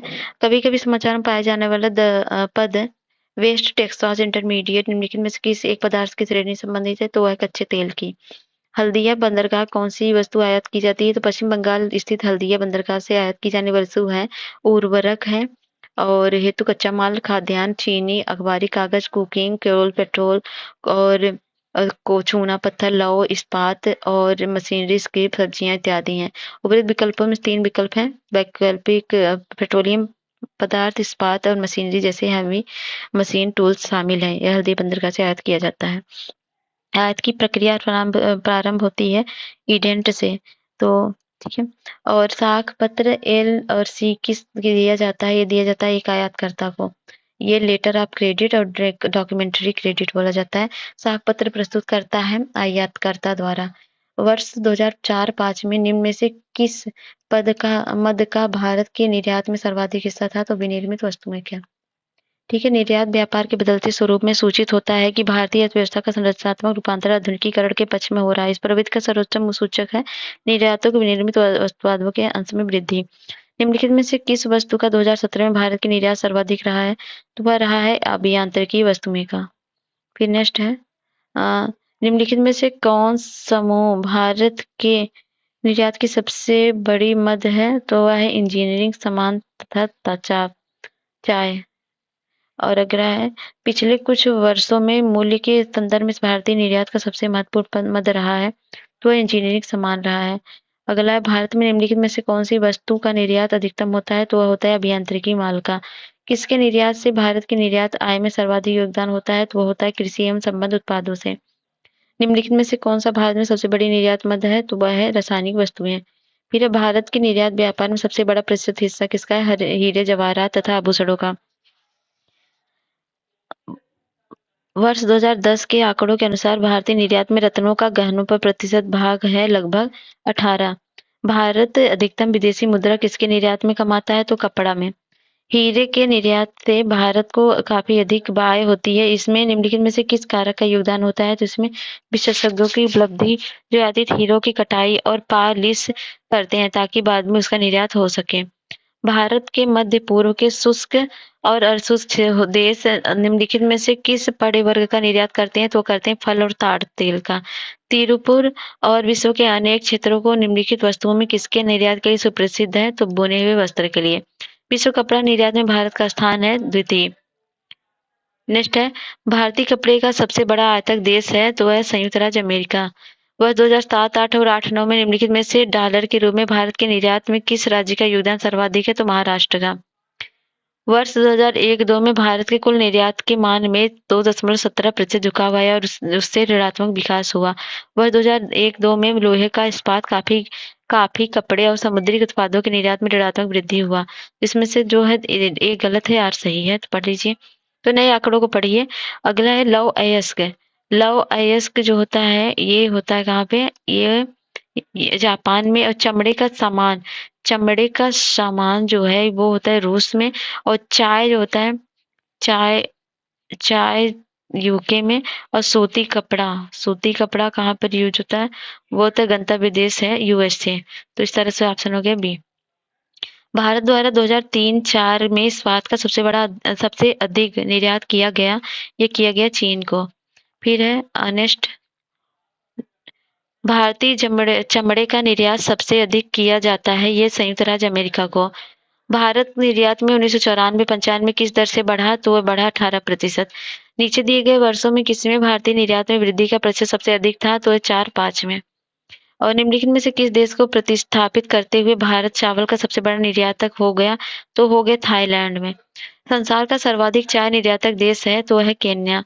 कल्चर मोती का उत्पादन किस देश का महत्वपूर्ण कुटीर उद्योग है? तो वह है जापान का। विश्व में लंबे रेशे के कपास का सबसे बड़ा उत्पादक और निर्यातक देश है तो वह संयुक्त राज्य अमेरिका। फिर नेक्स्ट है वर्ष 2007, 8 तथा 8, 9 में निम्नलिखित में से कौन सी सेवा भारत के लिए सबसे बड़ी विदेशी मुद्रा अर्जक रही है? तो वह है आईटी सॉफ्टवेयर सेवाएं। तो कथन है 1995-96 में भारत का सॉफ्टवेयर निर्यात 50% के औसत वृद्धि से बढ़ रहा है और भारतीय सॉफ्टवेयर कंपनियां लागत प्रभावी थी तथा उन्होंने अंतर्राष्ट्रीय गुणवत्ता बनाए रखी। तो कथन कारण सही, कारण कथन की व्याख्या कर रहा है। पिछले 5 वर्षों में भारत के सॉफ्टवेयर निर्यात में चक्रवृद्धि वार्षिक विकास दर लगभग 60% रही है। वर्ष 2001-2 में भारत में सॉफ्टवेयर तथा सेवा उद्योग में कुल रुपया तुल्यांक विकास लगभग 28% रहा है। तो दोनों के दोनों सही है। तो आर्थिक क्रियाकलापों के संदर्भ में मतलब 19 राष्ट्रमंडल खेलों को देखने के लिए विदेशी नागरिकों का भारत में आगमन निर्यात था। अदृश्य निर्यात का अर्थ होता है सेवाओं का निर्यात। एयरपोर्ट व्यापार से तात्पर्य क्या है? निर्यात के लिए आयात की गई वस्तुएं। आयात क्या होता है? आयात होता है व्यापार की मात्रा को घटाता है। ड्यूटी ड्रॉबैक का आशय है, इसका आशय निर्यातकों को आयात शुल्क की वापसी। फिर है भारतीय निर्यात की मंद प्रकृति का क्या कारण है? तो उसका उपयुक्त समझ मतलब ऊंचे मूल्य है, निम्न स्तर का माल है, विदेशी प्रतियोगिता भी है। 1999 में घोषित नई निर्यात आयात नीति कितनी अवधि के लिए होती है? तो वह होती है 5 वर्ष के लिए। निम्नांकित में से 2002-7 की निर्यात आयात नीति का एक अंश नहीं है तो कौन सा नहीं है? तो वर्ष 2007 तक विश्व निर्यात का 10% हिस्सा प्राप्त करना इसका उद्देश्य है, ये गलत है मतलब नहीं है। और इलेक्ट्रॉनिक हार्डवेयर प्रौद्योगिकी मतलब ये पहला न्यूज है। बाहर संबंधित माल स्वतंत्र रूप से घरेलू बाजार में बेचने की अनुमति, तो उस टाइम का न्यूज है, तो ऑप्शन था डी। तो है भारत सरकार की नई विदेशी व्यापार नीति की समयावधि है तो 31 मार्च 2023 को नई व्यापार नीति की घोषणा की गई। तो है नहीं, तो नए आंकड़े से अपडेट करिए।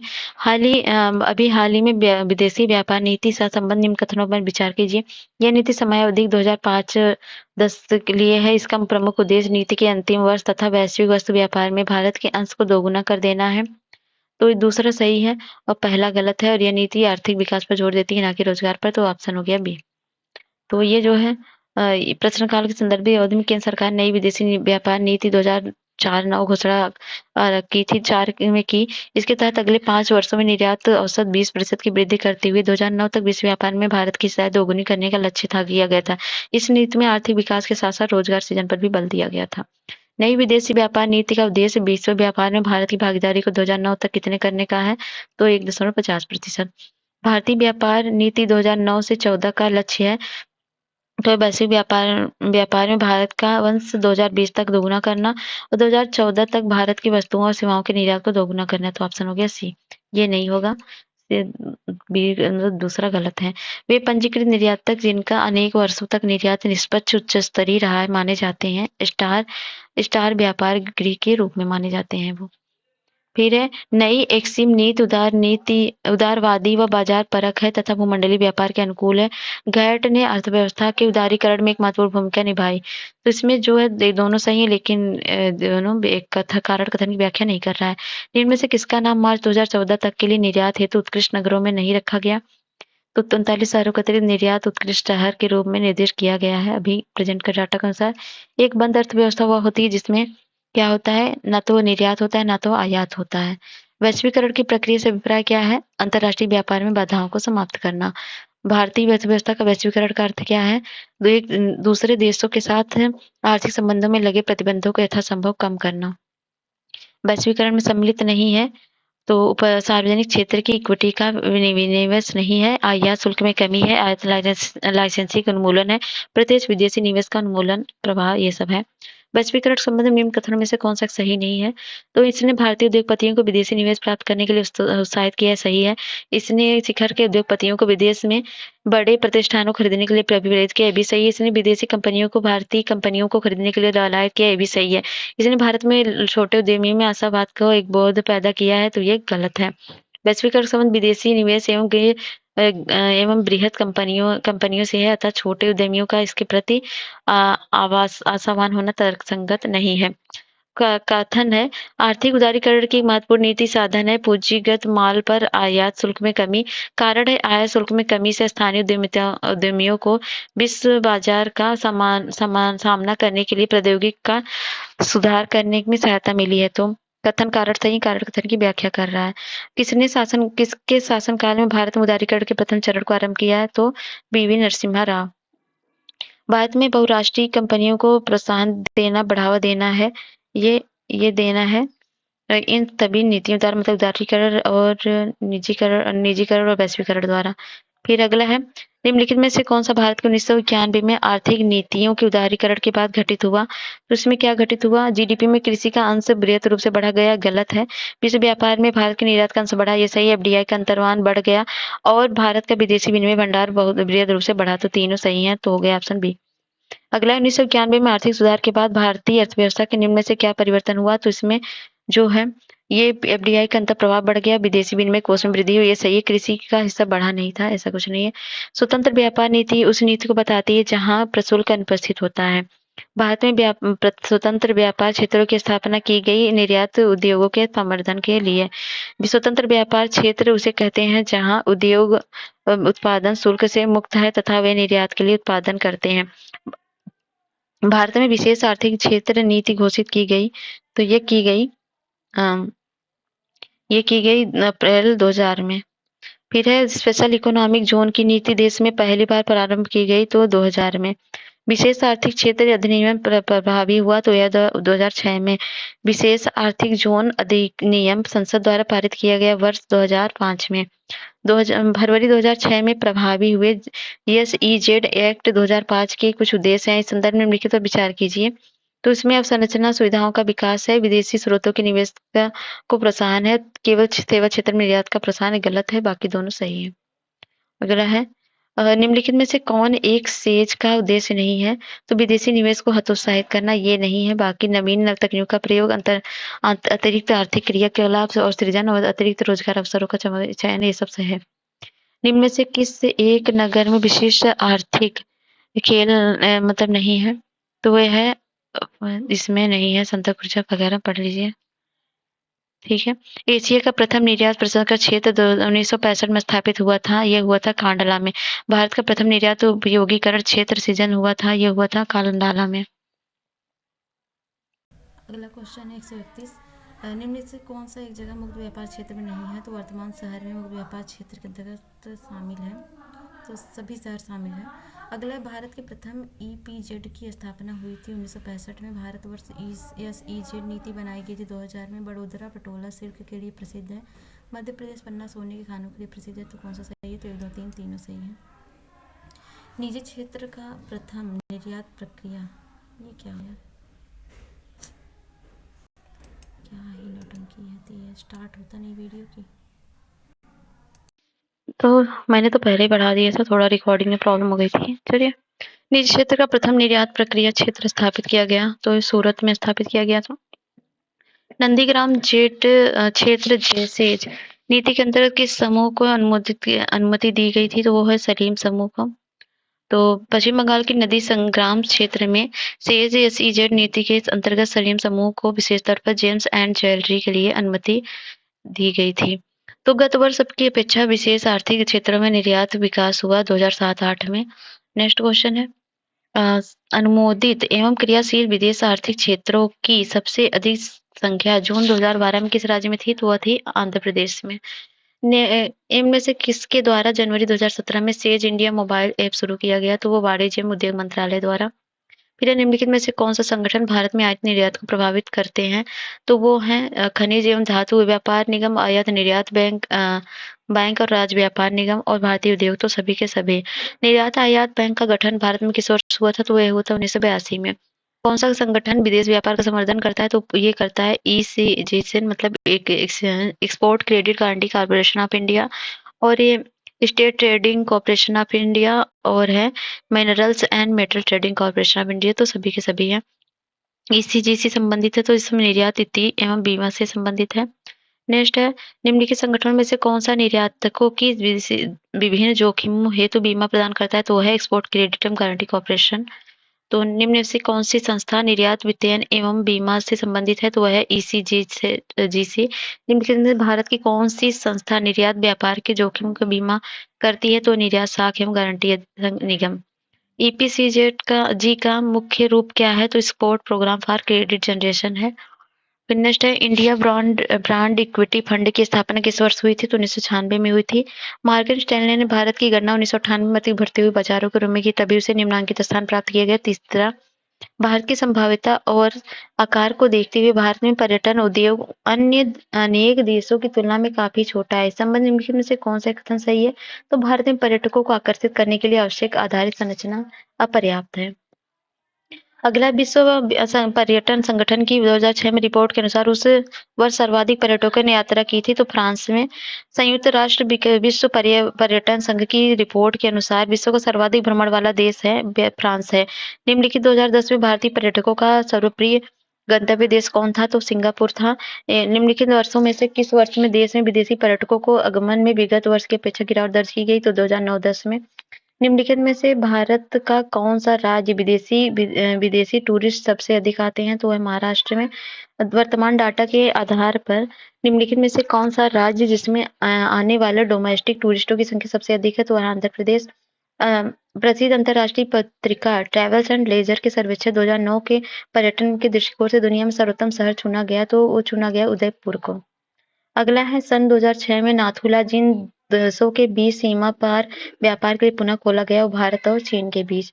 भारत ने फरवरी 2011 में स्वतंत्र व्यापार समझौता पर हस्ताक्षर किया जापान से, और अभी हाल में भारत ने विस्तृत आर्थिक सहयोग समझौते पर हस्ताक्षर किया मलेशिया के साथ।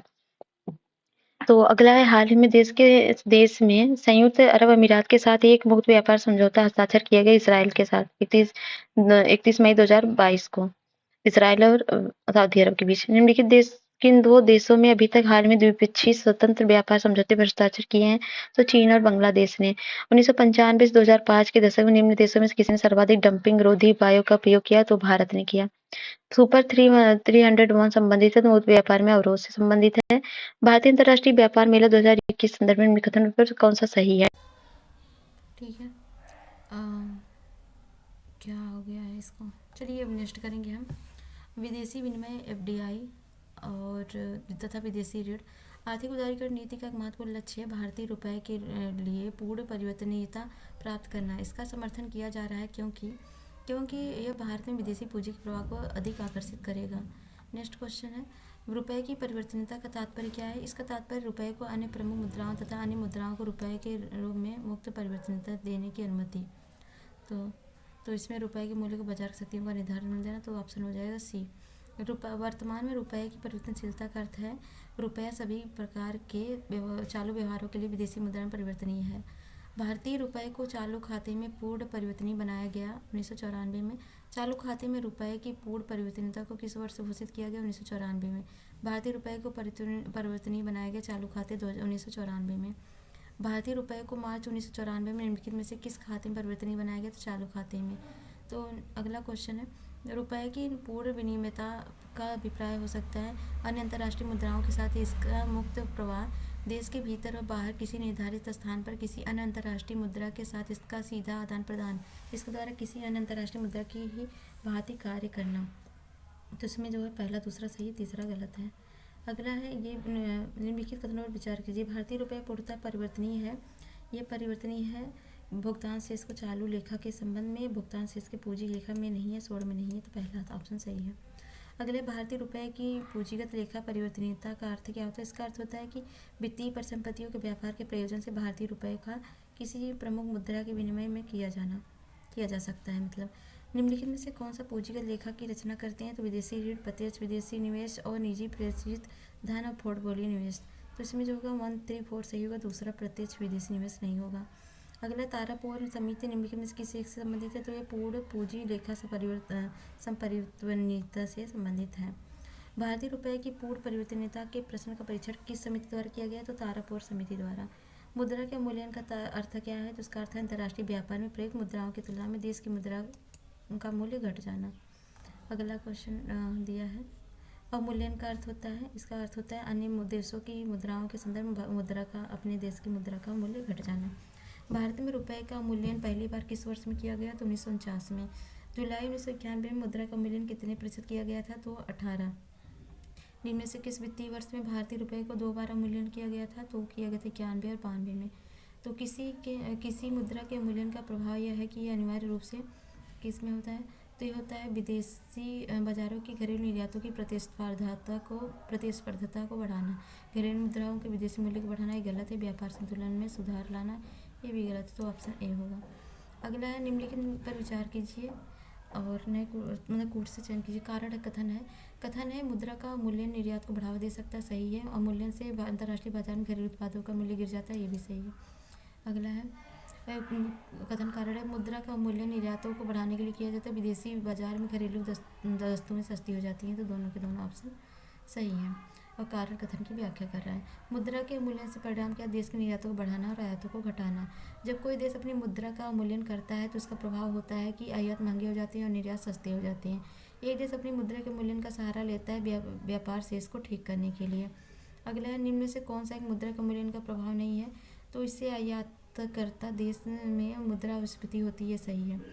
कथन कारण है 1991 के पश्चात भारत के निर्यातों की वृद्धि दर में पर्याप्त वृद्धि हुई है, भारत सरकार के मूल्यांकन का स्तर लिया, तो कथन कारण सही, कारण कथन की व्याख्या कर रहा है। अंतर्राष्ट्रीय नकदी की समस्या निम्नलिखित में से किसकी उपलब्धता संबंधित है? डॉलर और अन्य दुर्लभ मुद्राओं से। नेक्स्ट है, 1990 के दशक के उत्तरार्ध में आए आर्थिक संकट ने इंडोनेशिया, थाईलैंड, मलेशिया और दक्षिण कोरिया को सर्वाधिक गंभीरता से दुष्प्रभावित किया। संकट का कारण क्या था? पश्चिमी मुद्राओं की तुलना में स्थानीय मुद्राओं को लंबे समय तक अधिमूल्यन का होना। विगत महीनों में दक्षिण पूर्व एशियाई देशों में मुद्राओं के मूल्य में भारी गिरावट से भारत के निर्यातों पर क्या असर पड़ा है? तो इसके प्रतिकूल असर पड़ा है। फिर है अगला, यदि किसी भविष्य में दूसरा वैश्विक वित्तीय संकट होता है तो निम्नलिखित में से कौन सा कार्य नीतियाँ भारत को सबसे अधिक संभावना के साथ उन्मुक्त प्रदान कर सकती हैं? तो वो होगा अल्पकालीन विदेशी ऋणों पर निर्भर ना रहना और कुछ और विदेशी बैंक प्रदान कर, ये सब नहीं होगा। तो नेक्स्ट है, भारत के संदर्भ में मुद्रा संकट के जोखिम को कम करने के लिए निम्नलिखित में से किन कारकों का योगदान है? तो भारत में IT सेक्टर के मुद्रा अर्जन का योगदान है, सही है। भारत सरकारी व्यय बढ़ाना, ये गलत है। विदेशत भारतीयों द्वारा भेजे गए धन, ये सही है, तो ऑप्शन हो गया बी। अगला है, भारतीय रुपए की गिरावट रोकने के लिए निम्नलिखित में से कौन सा सरकार भारतीय रिजर्व बैंक द्वारा किए जाने वाला सर्वाधिक संभावित उपाय नहीं है? तो गैर जरूरी वस्तुओं को आयात पर नियंत्रण एवं निर्यात को प्रोत्साहन, ये सही है। और भारतीय उधारकर्ताओं को रुपये मूल्य वर्ग के मसाला बांड जारी करना, ये भी सही है। विदेशी वाणिज्यिक उधारी संबंधित खताओं को आसान बनाना, ये भी सही है। और गलत है, एक प्रचलित मौद्रिक नीति का अनुसरण, यही सही है, मतलब यही कर सकता है, नहीं कर सकता। निम्न उपायों में से कौन सा भारतीय भुगतान संतुलन स्थिति को सुधारने में सक्षम नहीं है? तो निर्यातों को अधिक कर लगाना निर्यातों पर, ये तो नहीं होगा। बाकी आयात प्रतिस्थापन नीति बढ़ाना, रुपए का मूल्यन, आयात पर अधिक कर लगाना, ये सब हो सकता है।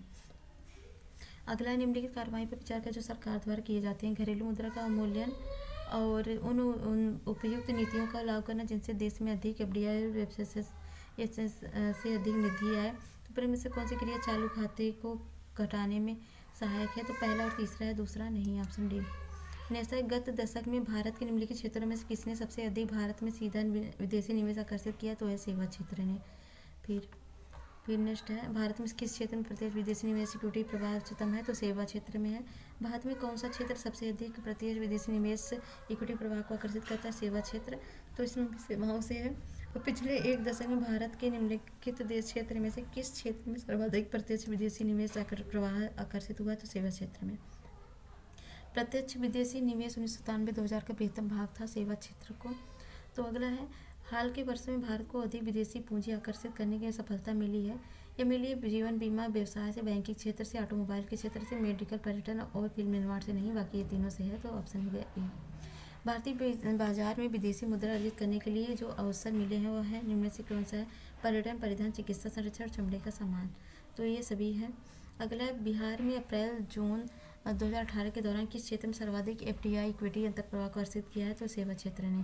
2005-06 में भारत में सबसे अधिक विदेशी मुद्रा अंतर्प्रवाह निम्नलिखित में किस स्रोत से हुआ है? तो वह है पोर्टफोलियो निवेश से। अगला है, निम्नलिखित में से किस रूप में विदेशी मुद्रा का प्रवाह भारतीय संदर्भ में अधिक उड़नशील कहा जा सकता है? तो वह कहा जा सकता है अनिवासी भारतीय जमाओं से, विदेशी पोर्टफोलियो निवेश से। विदेशी मुद्रा जिसमें त्वरित प्रवास की प्रवृत्ति होती कहलाती है गर्म मुद्रा। और US फेडरल रिजर्व सख्त मुद्रा नीति पूंजी पलायन की ओर ले जा सकती है। और दूसरा है, पूंजी पलायन वर्तमान विदेशी वाणिज्यिक ऋण ग्रहण वाली फर्मों की ब्याज लागत को बढ़ा सकता है। तो पहला दूसरा सही। घरेलू मुद्रा का मूल्यन ECBS से संबंध मुद्रा जोखिम को घटाता है, गलत है, ये बढ़ाता है। टोबिन टैक्स क्या होता है? तो ये विदेशी विनिमय लेन देन पर लगता है। भारत में प्रत्यक्ष विदेशी निवेश के संदर्भ में निम्नलिखित में से कौन सी उसकी प्रमुख विशेषता मानी जाती है? तो ये मुख्यतः ऋण सृजित न करने वाला पूंजी प्रवाह है। अगला, निम्नलिखित में से कौन सी बातें भारत में विदेशी प्रत्यक्ष निवेश में समाविष्ट हैं? तो वो हैं, भारत में विदेशी कंपनियों की सहायक कंपनियां, भारतीय कंपनियों में बहुसंख्यक विदेशी इक्विटी धारण करना, विदेशी कंपनियों द्वारा अनन्य रूप से वित्त पोषित कंपनियां। तो तीनों सही हैं, पहला गलत है। निम्नलिखित पर विचार कीजिए, किसी मुद्रा पर संपरिवर्तनीय बॉन्ड और कुछ शर्तों के साथ विदेशी संस्थागत निवेश और वैश्विक निक्षेपागार प्राप्तियां। तो कौन सा? तीनों सही हैं। चौथा, अनिवासी विदेशी जमा, ये गलत है, तो ऑप्शन हो गया ए। अगला, उदारीकरण कार्यक्रम के अधीन और विदेशी मुद्रा को आकर्षित करने के उद्देश्य से सरकार और भारतीय रिजर्व बैंक ने 2 योजनाएं बनाई है, FCNR-A और FCNR-B कहलाती है। इन 2 योजनाओं के विषय में निम्नलिखित में से कौन सा कथन सही है? तो इसमें जो है, योजना ए अधीन भारतीय रिजर्व बैंक की विनिमय दर से उतार चढ़ाव का भुगतान है, और बी है, योजना बी के अधीन विनिमय दर के उतार चढ़ाव से आए अंतर को अन्य बैंक पूरा करते हैं, और ये केवल योजना ए वापस ली गई है। तो ऑप्शन जो है 1, 2, 4 है। अगला है, विकासशील देशों को विश्वव्यापी पूंजी प्रवाह में 90 के दशक में महत्वपूर्ण वृद्धि हुई है। पूर्वी एशियाई वित्तीय संकट और लैटिन अमेरिकी अनुभव को देखते हुए किस प्रकार का अंतर्भाव मेजबान देश के लिए अच्छा है? तो विदेशी प्रत्यक्ष निवेश अच्छा है। अगला है, प्रत्यक्ष विदेशी निवेश तथा संस्थागत विदेशी निवेश दोनों ही किसी देश में निवेश से संबंध है। निम्नलिखित में से कौन सा कथन दोनों के बीच एक महत्वपूर्ण भिन्नता को सबसे अच्छे ढंग से व्यक्त करता है? तो FII व्यापक स्तर पर पूंजी उपलब्धता बढ़ाने में सहायक है, जबकि FDI का लक्ष्य केवल विशिष्ट क्षेत्र तक सीमित है। तो ऑप्शन बी है। तो निम्नलिखित में से कौन सा विदेशी प्रत्यक्ष निवेश का उदाहरण नहीं है? तो विदेशों में फर्म कंपनी द्वारा निर्गत बांड तक अथवा स्टॉक का क्रय है। सहभागिता नोट निम्नलिखित में से किससे संबंधित है? तो विदेशी संस्थागत निवेश से है। तो अगला है, पंजीकृत विदेशी पोर्टफोलियो निवेशकों द्वारा उन विदेशी निवेशकों को जो स्वयं को सीधे पंजीकृत कराए बिना भारतीय स्टॉक बाजार का हिस्सा बनना चाहते हैं, निम्नलिखित में से क्या जारी किया जाता है? तो सहभागिता पत्र, मतलब पार्टिसिपेटरी नोट। केंद्रीय बजट 2020-21 द्वारा उत्कृष्ट कॉरपोरेट बॉन्ड में विदेशी पोर्टफोलियो निवेश की सीमा बढ़ा दी गई 15%। भारत में अंश पूंजी में निवेश के हेतु विदेशी पूंजी का अंतर्प्रवाह सबसे अधिक किस देश में रहा? तो मॉरिशस में। नेक्स्ट है, भारत में संचयी FDI अंतर्प्रवाह में किस देश का हिस्सा सर्वाधिक है? मॉरिशस का। भारत में 91 से 95 के मध्य जो देश सबसे अधिक प्रत्यक्ष विदेशी निवेश लाए हैं वे हैं अमेरिका और जापान। वर्ष 2016-17 के दौरान भारत में विदेशी प्रत्यक्ष विनियोग के इक्विटी अंतर्प्रवाह में योगदान के संदर्भ में इनमें से कौन सा देश शीर्ष पर रहा है? तो वो मॉरिशस है। अगला है, भारत में आने वाला प्रत्यक्ष विदेशी निवेश FDI बड़ी मात्रा में मॉरिशस से आता है, ना कि यूनाइटेड किंगडम ऑफ फ्रांस जैसी अनेक बड़ी और परिपक्व अर्थव्यवस्थाओं से। इसका कारण क्या है? इसका भारत का मॉरिशस के द्वारा दोहरा करारोपण परिहार समझौता है। अगले, भारत और अमेरिका के मध्य विदेशी खाता का अनुपालन अधिनियम FATCA कार्यशील हुआ, तो ये 30 सितंबर 2015 को। वर्ष 2001-2 में सीधा विदेशी निवेश से संबंधित भारत सरकार द्वारा लिए गए निर्णयों के संदर्भ में निम्न कथनों पर विचार कीजिए। तो इसमें है, मुद्रण माध्यम में सीधा विदेशी निवेश के संदर्भ में से सबसे बड़े एकल भारतीय शेयरधारकों का स्वामित्व 26% से अधिक रहा है, तो ऑप्शन बी होगा। कैलेंडर वर्ष 2005 में विदेशी संस्थागत निवेशकों द्वारा निवेशित पूंजी की मात्रा थी, ये $10.7 बिलियन थी। फिर नेक्स्ट है, भारत में विदेशी निवेश संवर्धन बोर्ड अब निम्नलिखित में से किसके साथ संबंध होकर कार्य कर रहा है? तो वित्त मंत्रालय के साथ। नेक्स्ट है, हाल में भारत के निम्नलिखित में से कौन सा एक क्षेत्र प्रत्यक्ष पूंजी के निवेश के लिए खोल दिया गया? तो खुदरा कारोबार। भारत में कार्य कर रही विदेशी स्वामित्व की वाणिज्य फर्मों के संदर्भ में निम्नलिखित कौन सा कथन सही है? तो अपने प्लेटफॉर्म को बाजार स्थान के रूप में प्रस्तुत करने के अतिरिक्त वे स्वयं अपने माल का विक्रय भी कर सकते हैं, तो ये गलत है। ये प्लेटफॉर्मों पर किसी अन्य तक बड़े विक्रेताओं को स्वीकार कर सकते हैं, तो ये सीमित, तो ये सही है, तो ऑप्शन बी है। अगला है, 4 अक्टूबर 2012 को भारत सरकार ने बीमा क्षेत्र में FDI की सीमा में परिवर्तन प्रस्तावित किया। इसका प्रस्ताव FDI की कीमत में 26% से बढ़ाकर 49% कर दी है। तो अभी 2020 में ये प्रतिशत जो है, सीमा जो 49 से बढ़ाकर 74% की घोषणा की गई है। नेक्स्ट क्वेश्चन है, हाल में केंद्रीय बजट में MF ने बीमा क्षेत्र में प्रत्यक्ष विदेशी निवेश की सीमा को परिवर्तन बढ़ाया 74%।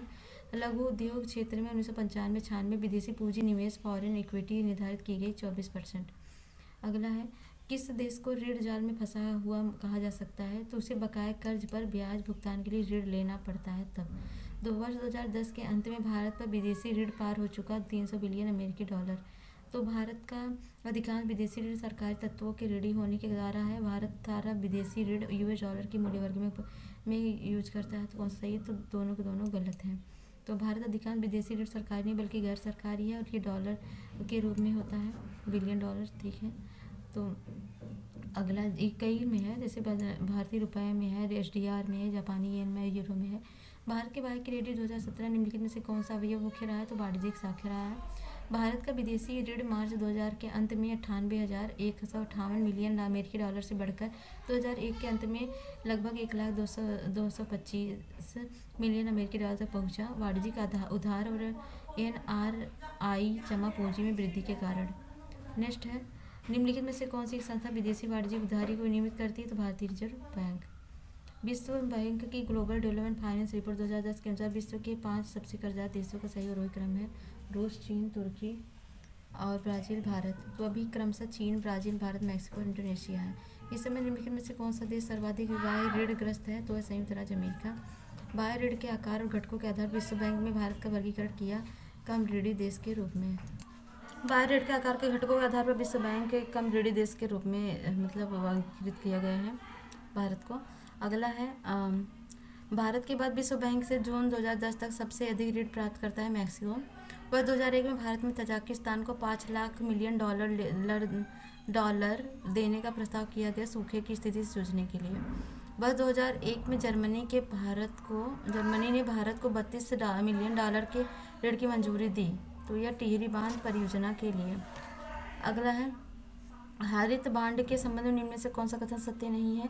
तो हरित बांड विस्तृत ब्याज प्रतिफल के अल्पकालीन परिपक्व का निवेश है। अगला है, इंडियन मिलेनियम डिपॉजिट्स योजना के विषय में निम्न कथनों पर विचार कीजिए। तो ये परियोजना स्टेट बैंक ऑफ इंडिया द्वारा प्रारंभ की गई थी, पहला सही है, बाकी दूसरा तीसरा गलत है। पढ़ लीजिए इसको। रिसर्जेंट इंडिया बॉन्ड जारी किए गए $, में, पाउंड स्टर्लिंग में और जर्मनी मार्क में, ठीक है। तो निम्न में से कौन सा बांड द्वारा भारतीय संस्थान विदेशी बाजारों से मुद्रा के बजाय रुपए पैसा जुटा सकते हैं? तो वह मसाला बांड द्वारा। कभी कभी समाचारों में दिखने वाला YFC मसाला बॉन्ड के संदर्भ निम्न कथन पर विचार कीजिए।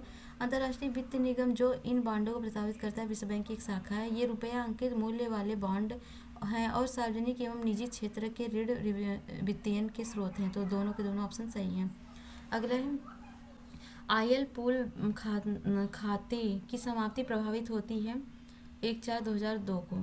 निम्नलिखित में से कौन सा कभी कभी समाचारों में दिखने वाला पद आयात आवरण का सर्वोत्तम वर्णन करता है? तो यह उन महीनों की संख्या बताता है जितने महीनों में आयात का भुगतान देश के अंतर्राष्ट्रीय रिजर्व द्वारा किया जा सकता है। तो ऑप्शन डी। वित्तीयन 2018-19 में कुल विदेशी मुद्रा प्रारक्षित भंडार में है तो वह 28,55,882 करोड़। भारतीय रिजर्व बैंक के अनुसार 2018-19 में भारत के विदेशी मुद्रा बाजार भंडार का कुल मूल्य क्या था? तो उसका मूल्य था 4,12,877। भारत के विदेशी विनिमय कोष के संबंध में निम्नलिखित में से कौन सा कथन सत्य नहीं है? तो विशेष आहरण प्राधिकार इससे सम्मिलित नहीं होते हैं अधिकार। तो ये गलत है। बाकी इसमें भारतीय रिजर्व बैंक के पास विद्यमान स्वर्ण तथा विदेशी मुद्रा परिसंपत्ति सम्मिलित है, ये सही है। इसे भारतीय रिजर्व बैंक रखता है, ये भी सही। भारत में विदेशी विनिमय की वर्तमान स्थिति संतोषप्रद है। भारत में विदेशी मुद्रा भंडार निम्नलिखित में किसका हिस्सा सर्वाधिक है? तो विदेशी मुद्रा का है। अगला है भारत की विदेशी मुद्रा आरक्षित निधि निम्नलिखित में से कौन सा एक मध्य समूह सम्मिलित है? तो वह विदेशी मुद्रा परिसंपत्ति और भारतीय रिजर्व बैंक द्वारा धारित स्वर्ण तथा विशेष आहरण अधिकार SDR। वर्ष 2004 में भारत का विदेशी मुद्रा 125 अरब डॉलर के अंक को पार नहीं कर पाया। थोक मूल्य सूचकांक श्रृंखला जो अप्रैल 2000 को शुरू का आधार वर्ष 1993-94 है। तो केवल दूसरा सही, पहला गलत है। तो इसका आधार वर्ष अभी 2011-12 हो चुका है। तो अंकित भारतीय अर्थव्यवस्था के संदर्भ में निम्नलिखित कथन पर विचार करना है।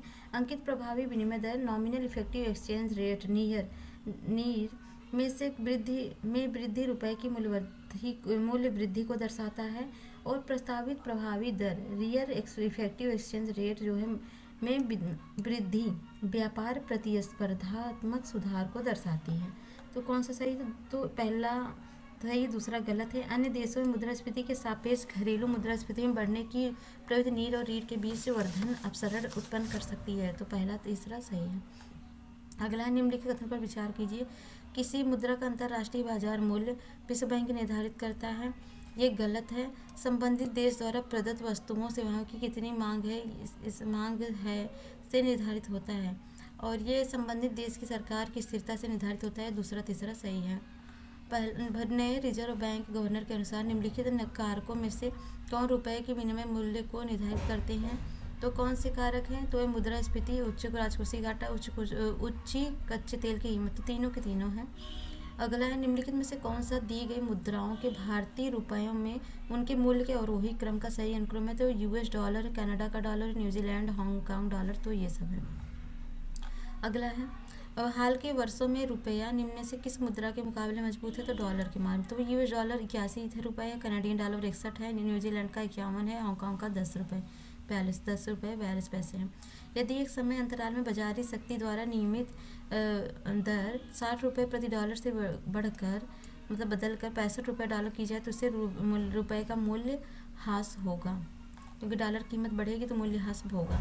एक मुद्रा के मूल्य में वृद्धि दूसरी की तुलना में क्या होती है? मुद्रा के मूल्य में वृद्धि होती है।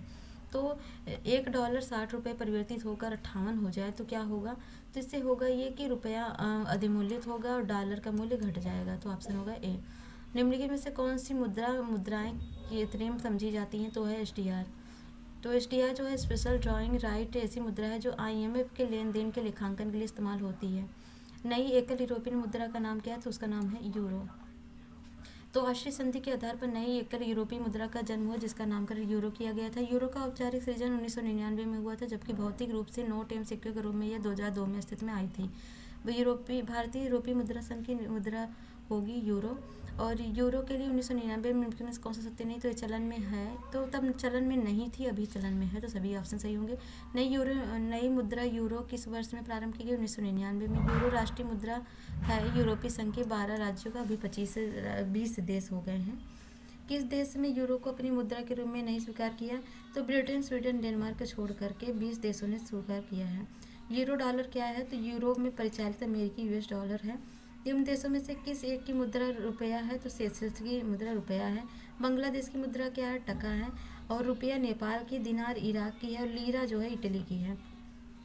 बहत कहाँ की मुद्रा है? तो थाईलैंड की है। बहत थाईलैंड की है।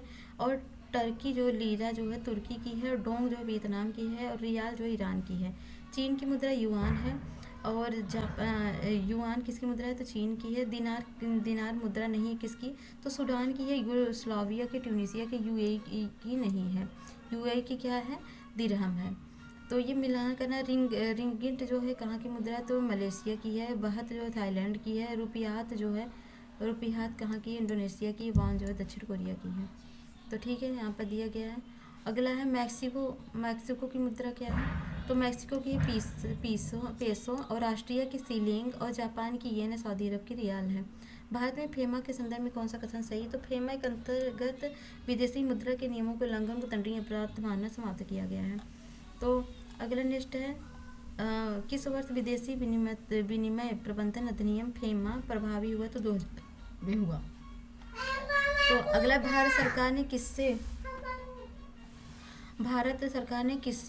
FERA को प्रस्तावित किया? तो फेमा से। फेमा विदेशी मुद्रा प्रबंधन अधिनियम को अंतिम रूप लागू किया गया 2002 में। अगला है निम्नलिखित में से कौन माल के आयात हेतु विदेशी विनिमय की स्वीकृति देता है? तो विनिमय बैंक देता है। अनेक चालू खाता लेन देन शीर्षों के लिए विदेशी विनिमय पर सीमा वर्ष 2000 कम कर दी गई। विदेशी मुद्रा परिसंपत्ति में गिरावट आ गई। तो ये जो है ए सही, आर गलत है। आप पढ़ लीजिए। अगला है निम्नलिखित भारतीय अधिनियमों का सही कालक्रम होगा? तो इसका होगा मिनिमम वेज एक्ट जो है ये बना था 1948 को। Industry development and regulation act जो है ये 1951 को बना था। और MTRP monopolistic and restrictive trade practice 1969 को। फॉरेन एक्सचेंज जो 1973 को। तो ऑप्शन हो गया सी। अगला हवाला व्यवहार उन भुगतानों संबंधित सरकारी माध्यम से गुजरे बिना विदेशी मुद्रा के बदले रुपए और रुपए के बदले विदेशी मुद्रा में किए जाते हैं। तो ऑप्शन हो गया ए। नेक्स्ट है भारत में अर्थशोधन निवारण अधिनियम कब लागू हुआ? तो 2005 में। और निम्नलिखित में से किस अर्थशास्त्री ने व्यापार चक्र का विशुद्ध मौद्रिक सिद्धांत प्रतिपादित किया? तो वो किया था हॉट्रे ने। तो अर्थशास्त्री हॉट्रे ने व्यापार चक्र का विशुद्ध मौद्रिक सिद्धांत प्रतिपादित किया। हॉट्रे के अनुसार व्यापार चक्र एक नितांत मौद्रिक समस्या है। यह व्यापारियों की ओर मुद्रा की मांग प्रवाह होने वाले परिवर्तन जिनके परिणाम स्वरूप अर्थव्यवस्था में समृद्धि तथा मंदी आती है। तो ये देखना कौन सा एक सुमेलित है? विदेशी मुद्रा आरक्षित निधि वृद्धि जो मुद्रा प्रसार से है, तो ये सुमेलित है। और भारत में निम्न आयात वृद्धि दर भारतीय उद्योगों में सुस्ती, ये भी सही है। यूरो निर्गम जो है वह यूरोपीय देशों में भारतीय कंपनियों द्वारा निर्धारित है, तो गलत है। निवेश सूची जो है विदेशी संस्थान निवेश है, तो ये पहला, दूसरा, तीसरा, चौथा सही है। विदेशी मुद्रा आरक्षित निधि वृद्धि की सीधा प्रभाव देश में मुद्रा के प्रसार के रूप में होती है। भारत के उद्योग आयातित वस्तुओं एवं मशीनरी में बहुत अधिक निर्भर है, इसलिए आयात में कमी से भारतीय उद्योगों में सुस्ती आ सकती है। विदेशी पोर्टफोलियो में विदेश निवेश विदेशी संस्थागत निवेश से संबंधित रहता है, ये सही उत्तर है। तो ठीक है, अब हम करेंगे नेक्स्ट वीडियो अंतर्राष्ट्रीय संस्थाएं। तो अगर वीडियो पसंद आती है तो लाइक से सब्सक्राइब करें। मिलते हैं नेक्स्ट वीडियो। तो जल्दी जय हिंद, जय भारत।